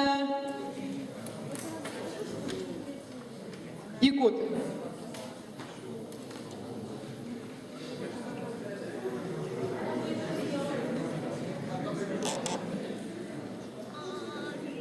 В таком случае познакомимся с якутским народным костюмом. Все на экран. Неотъемлемой частью многовековой культуры народа саха-якутов является национальный костюм. Якуты – один из коренных народов Республики Саха. С первых исторических известий сложилось мнение, что их предки – племена, пришедшие с юга. Эта гипотеза опирается прежде всего на устные предания, а еще на сходство языка, материальной и духовной культуры якутов и тюрко-монгольских народов Южной Сибири. Окончательное формирование якутов в этнос произошло в районе среднего течения реки Лены, откуда они расселились по огромной территории северо-востока Сибири.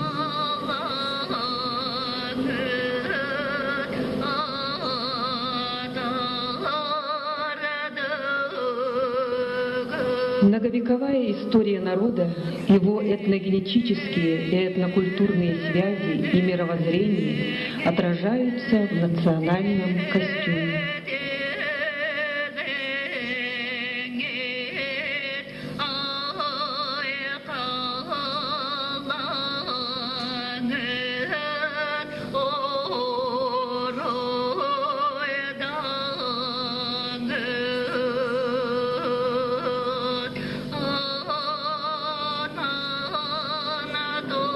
Принятие православной веры и развитие торговли в Якутии привели к влиянию русской культуры на якутскую.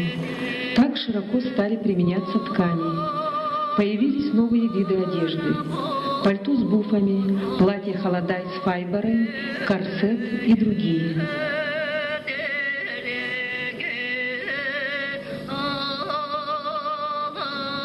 Однако истоки художественного образа костюма, основанного на мировоззрении народа Саха, берут начало в древней культуре тюрко-монгольских скотоводов и коневодов евразийских степей.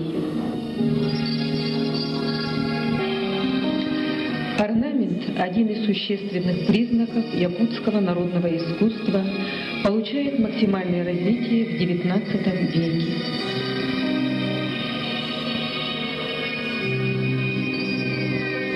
Орнамент имеет семантическую природу, то есть в ней отражается философия, верование и исторически сложившийся эстетический идеал народа. Обогащенный традициями русского искусства, растительный орнамент в декоре костюма якутов олицетворяет культ плодородия и трансформируется в разные символы. То мирового дерева, то богини Нельбей-Аигыт, связанной с продолжением рода и племени, то Игея-Аигыт, покровительницы рогатого скота.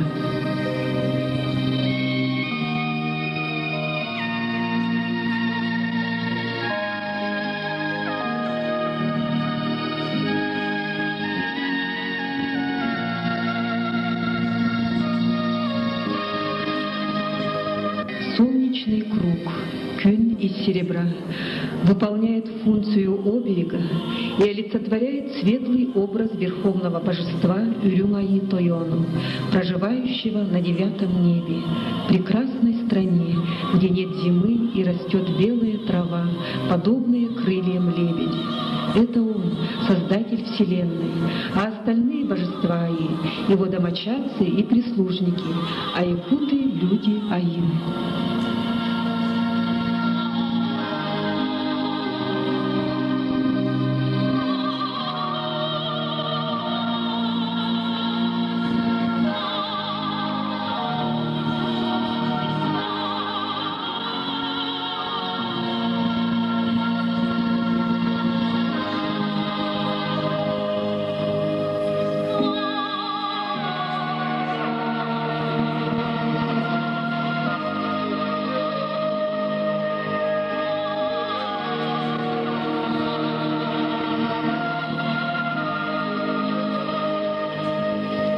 В якутском эпосе конь имеет божественное происхождение и спускается к своему хозяину с небес.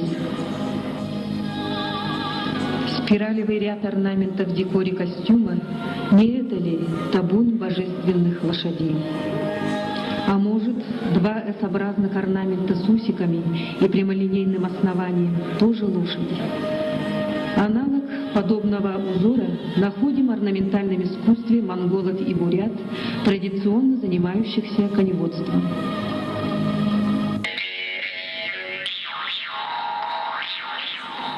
В XIX веке зимний костюм зажиточного якута состоял из большого количества утепленных предметов. Якуты особенно утепляли голову, плечевой пояс, поясницу и конечности.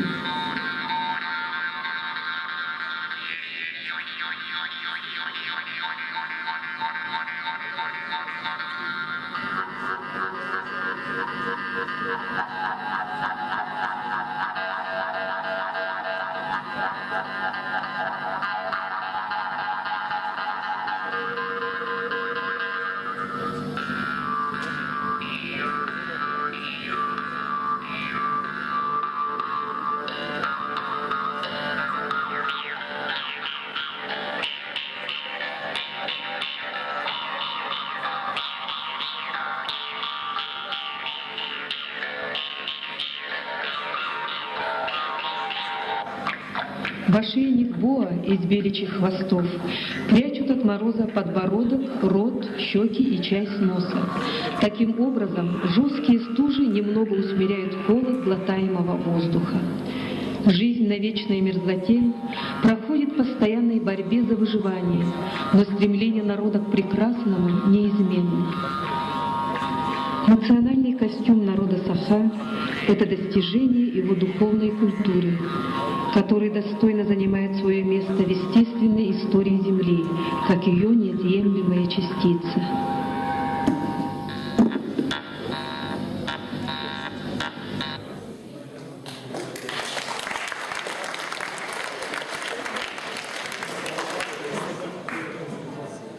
Спасибо большое. А сейчас многоуважаемое жюри предоставит результаты первого тура.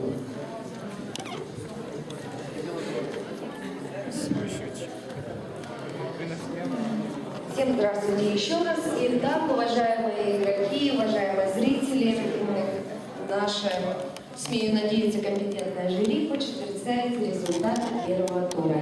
Итак, команда Тухванай 2,5 балла. Команда Головоломки, Тюркмикс, Берлик и Народный сумбур заработали в этом первом туре по 3 балла. И команды Автотокмак, Туран-Туран, Алтенберлик по 2 балла. Удачи во втором туре, ребята!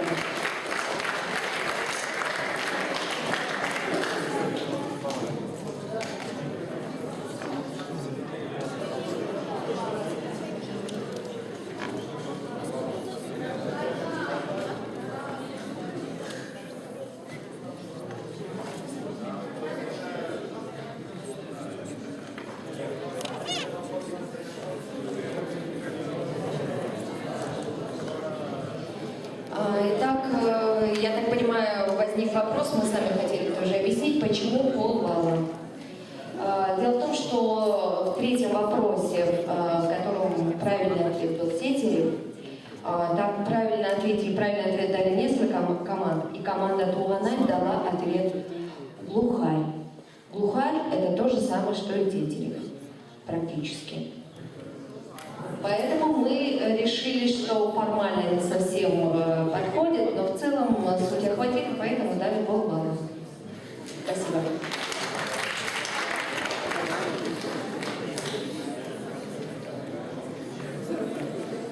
Дальше мы продолжим наше знакомство с народными костюмами после второго тура. Все готовы ко второму туру? Уважаемые жюри, дорогие участники, мы начинаем. Итак, второй тур. Первый вопрос. Вопрос от Наили Кумысниковой. Эту красивую обувь уже несколько веков носят и дети, и взрослые. Ее слава распространилась далеко за пределы Казани, который считается ее родиной. И сейчас эта деталь национального костюма мало изменилась, но раньше он был на ней спереди, а сейчас сзади. Что именно? Второй вопрос. Эту красивую обувь уже несколько веков носят и дети, и взрослые. Ее слава распространилась далеко за пределы Казани, который считается ее родиной. И сейчас эта деталь национального костюма мало изменилась. Но раньше он был на ней спереди, а сейчас сзади. Что именно?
Даем ответы.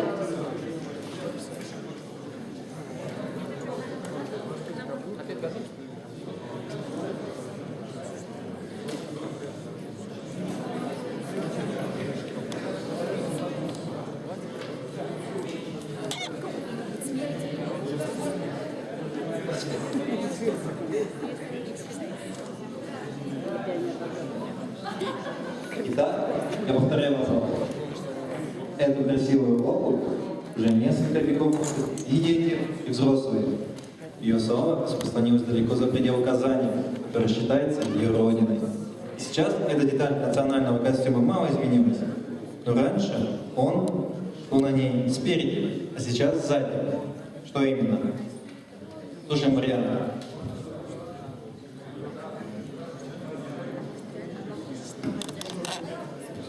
Кто хочет выскажет свое мнение? Слушаем. Есть желающие команды?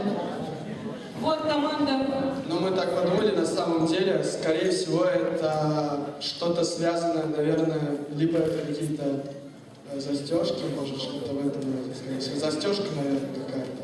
Ну, в виде полмесяца или солнца, может, как-то так, наверное. Ответ приближенный. Так. Команда головоломки. Мы подумали, что это был шнурок спереди, а потом сзади. И шнурок, он очень популярный же сейчас. И мужского рода.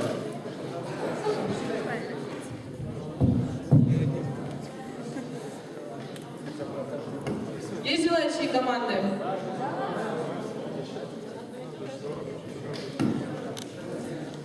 Команда Туран-Туран, мы считаем, что это шнурок.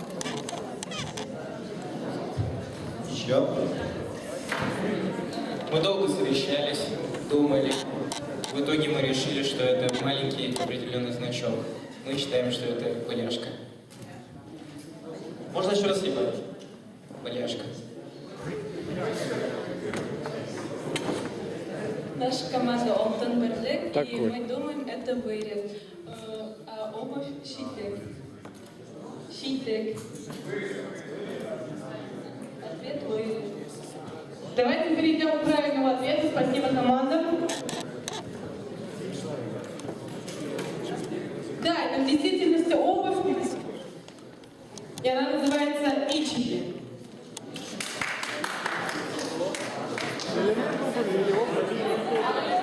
Шов на ичиках раньше делали спереди, а сейчас на всех сапожках он сзади.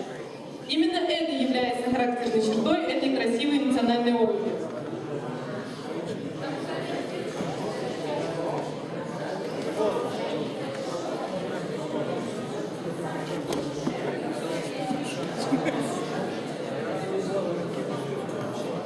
Это был сложный вопрос. Итак, второй тур, второй вопрос. Внимание.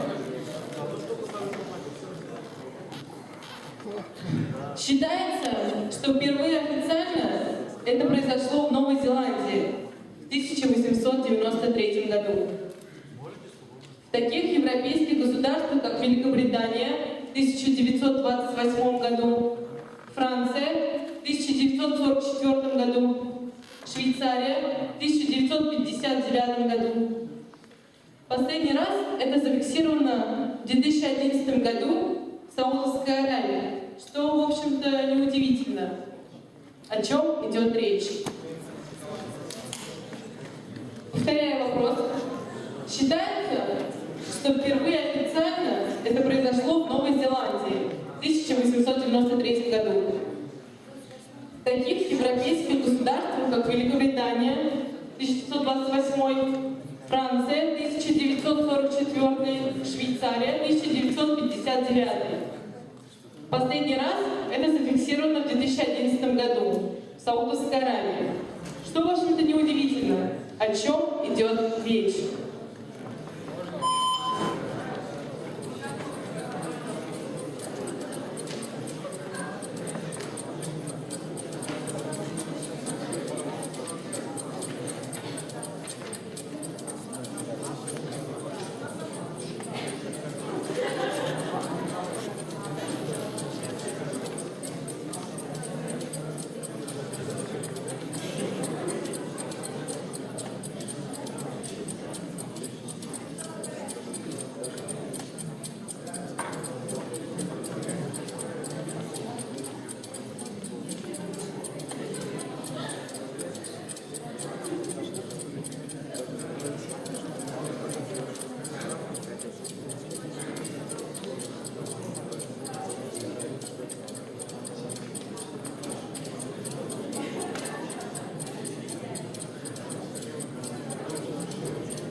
Время вышло.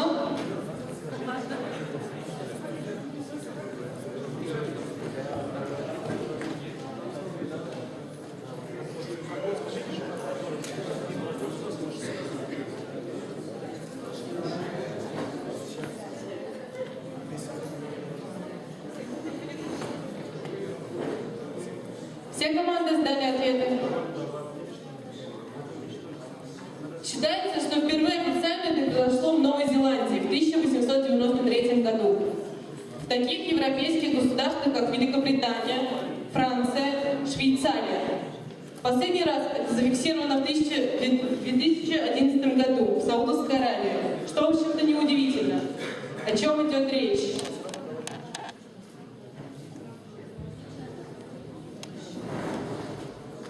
Скорее всего, это получение равноправия среди мужчин и женщин во всех сферах, таких как вождение, как в сфере деятельности работы, политологии и в каких-то сферах обучения. Равноправие, скорее всего, получение. Спасибо за ответ. Команда Белоголовки. У нас такой же вариант ответа. Уравняние права мужчин и женщин. Мы хотели изначально написать «дали право голоса», но мы знаем, что в Саудовской Аравии не бывает выборов, монархия абсолютно. То есть уравнять права мужчин и женщин. Спасибо. Мы тоже ответили, мы ответили избирательное право для женщин. Мы тоже думали о том, что в Саудовской Аравии монархия, почему-то остановились.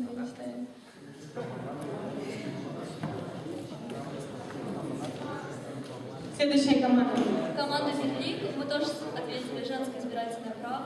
То, что проводила Франция в 1946 году, именно избирательное право для женщин. Спасибо. Команда «Народный Сумбур». Мы ответили права женщин. Имеется в виду, что уравнивание прав женщин и мужчин. Спасибо. Следующее мнение. Избирательное право для женщин. Спасибо. Команда «Алтенберлик». Мы посчитали, что приведенная дата – это официальное время зарегистрирования последней смертной казни. То есть в Саудовской Аравии, например, в 2011 году была проведена последняя смертная казнь. После этого были отменены. Вот. Года отмены смертной казни. Интересно. Команда Туран-Туран. Мы посчитали, что это женское право голосовать. Спасибо. 5.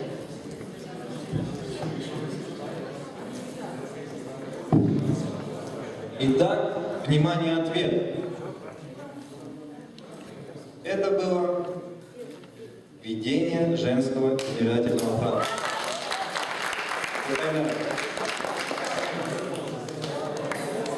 Второй тур, третий вопрос. Внимание, вопрос.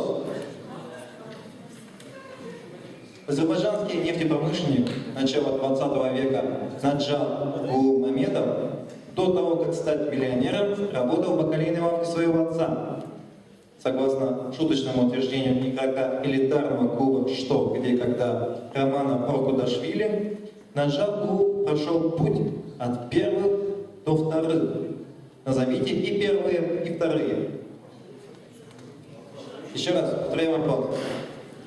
Азербайджанский нефтепромышленник начала 20 века Наджар Гулмамедов до того, как стать миллионером, работал в бакалейной лавке своего отца. Согласно шуточному утверждению игрока элитарного клуба «Что, где, когда» Романа Оркудашвили, Наджар Гул прошел путь от первых до вторых. Назовите и первые, и вторые.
Итак, сдаем ответ.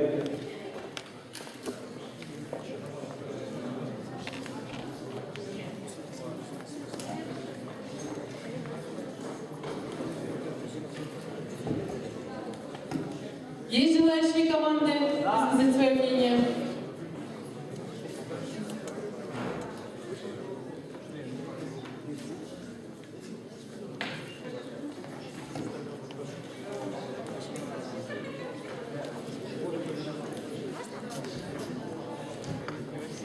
Отвечает команда Туран-Туран.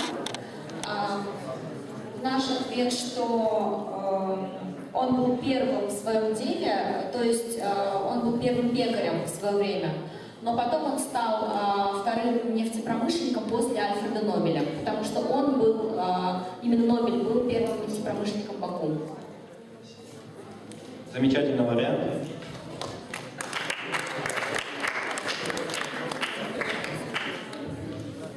Еще мнение? Команда «Велик», мы считаем, что вот он торговал сначала в бакальной лавке углеводами, а потом стал нефтепромышленником и стал торговать углеводородами. Углеводы и углеводороды. Спасибо.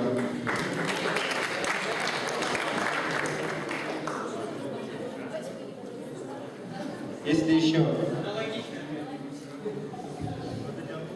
Аналогичный ответ. Спасибо. Замечательный ответ. Команда «Алтын Бирлик». Я, если честно, не расслышал окончание от первых или от первой, но это уже не суть. Мы посчитали, что тут речь идет об империи. То есть до 1917 года просуществовала царская Россия, это всем известно. И начиная с 1920 года, после распада АДР, уже пришла на смену советская власть, вторая империя. Мы посчитали, что это империя. Спасибо за вариант ответа. И правильный ответ – углеводы, углеводороды.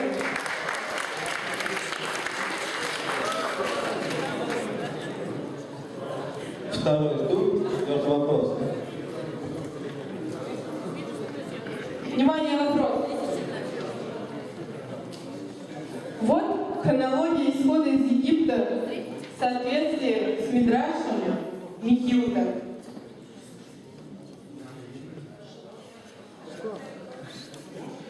Еще раз. Вот хронология исхода из Египта в соответствии с Мидрашем Михилка. Вот. Сейчас начнется повествование. Утром в четверг, 15-го Ниссана, весь еврейский народ вышел из египетского города Рамсеса. И в тот же день он пришел в Суккот, где Всевышний окутал его облаками славы. На следующий день, 16-го Ниссана, евреи вышли из Суккота и остановились в Айтане, что на краю пустыни. А куда они отправились 17-го Ниссана? Еще раз вопрос. Вот хронология исхода из Египта в соответствии с Мидрашем Михилка. Утром в четверг, 15-го Ниссана, весь еврейский народ вышел из египетского города Рамзеса. И в тот же день он пришел в Суккот, где Всевышний окутал его облаками славы. На следующий день, 16-го Ниссана, евреи вышли из Суккота и остановились в Айтане, что на краю пустыни. А куда они отправились 17-го Ниссана?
Все сдали ответы.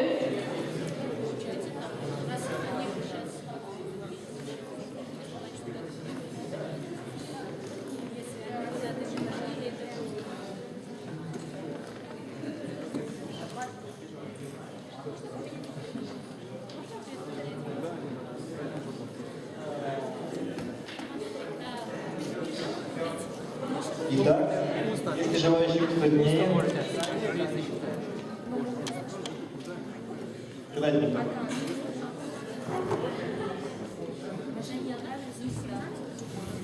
Команда головоломки. 17-го Ниссана Аль-Шаббат, поэтому время никуда не отправились. Спасибо.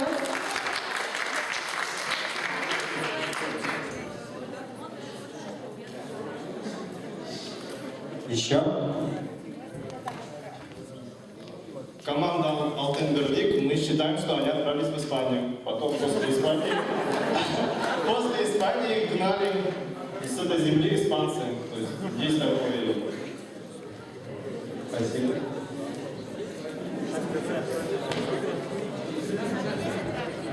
Есть еще желающая команда? У нас такая версия, что они остались на месте и никуда не отправились, потому что для евреев это священный день. И суббота священный день, не нужно отдыхать, ничего делать нельзя, поэтому они остались. Спасибо.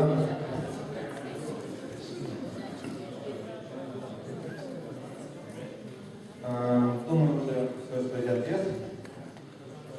Внимание, ответ. Обошли они никуда. Они остались на месте. С вами Владимир.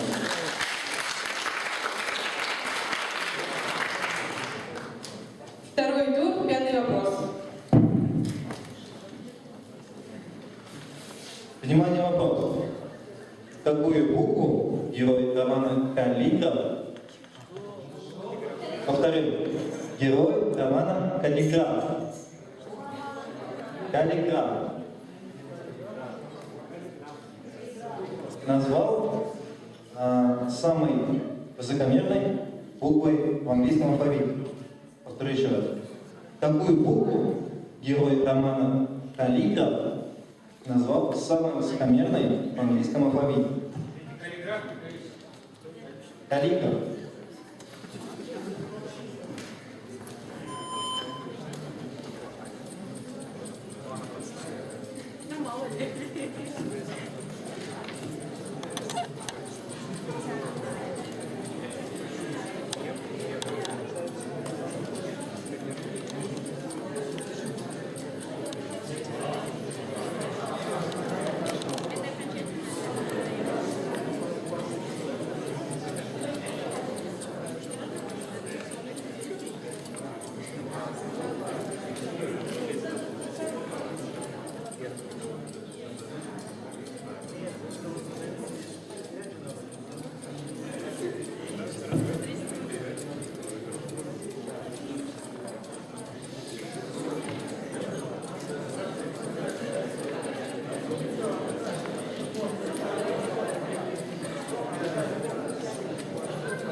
Даем из тачки. Внимание, ответ.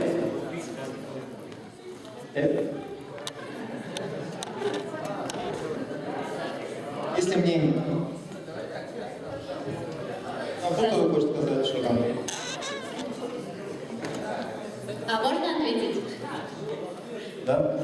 Команда Туран-Туран, мы считаем, что это Ай. Спасибо. У вас очень хорошее название, между прочим. Название команды очень хорошее, мне нравится.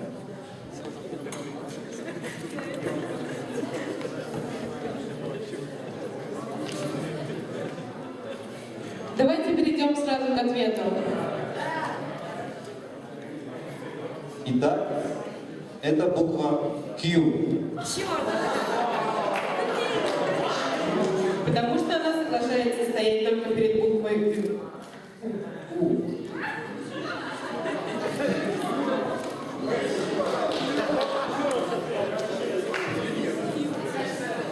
Ответ, еще раз, это буква Q. Потому что она соглашается стоять только перед буквой U. Совик Queen.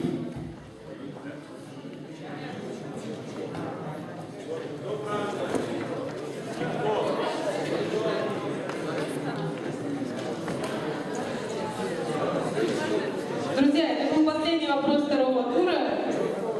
И мы просим наше жюри подвести промежуточные итоги.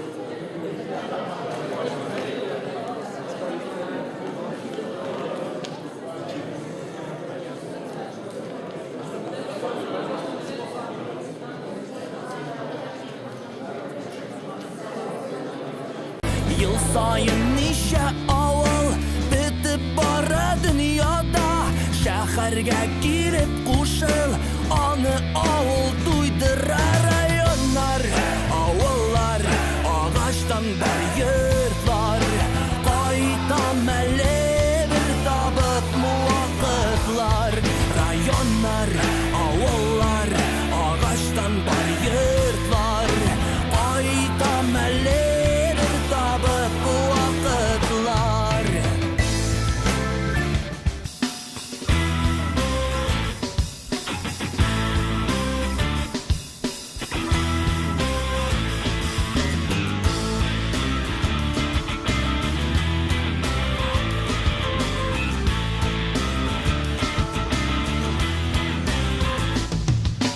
Başka bir ne gerek mi? Bulsa qaytır avulun Her kimge de ul ilek mi avulga qaytular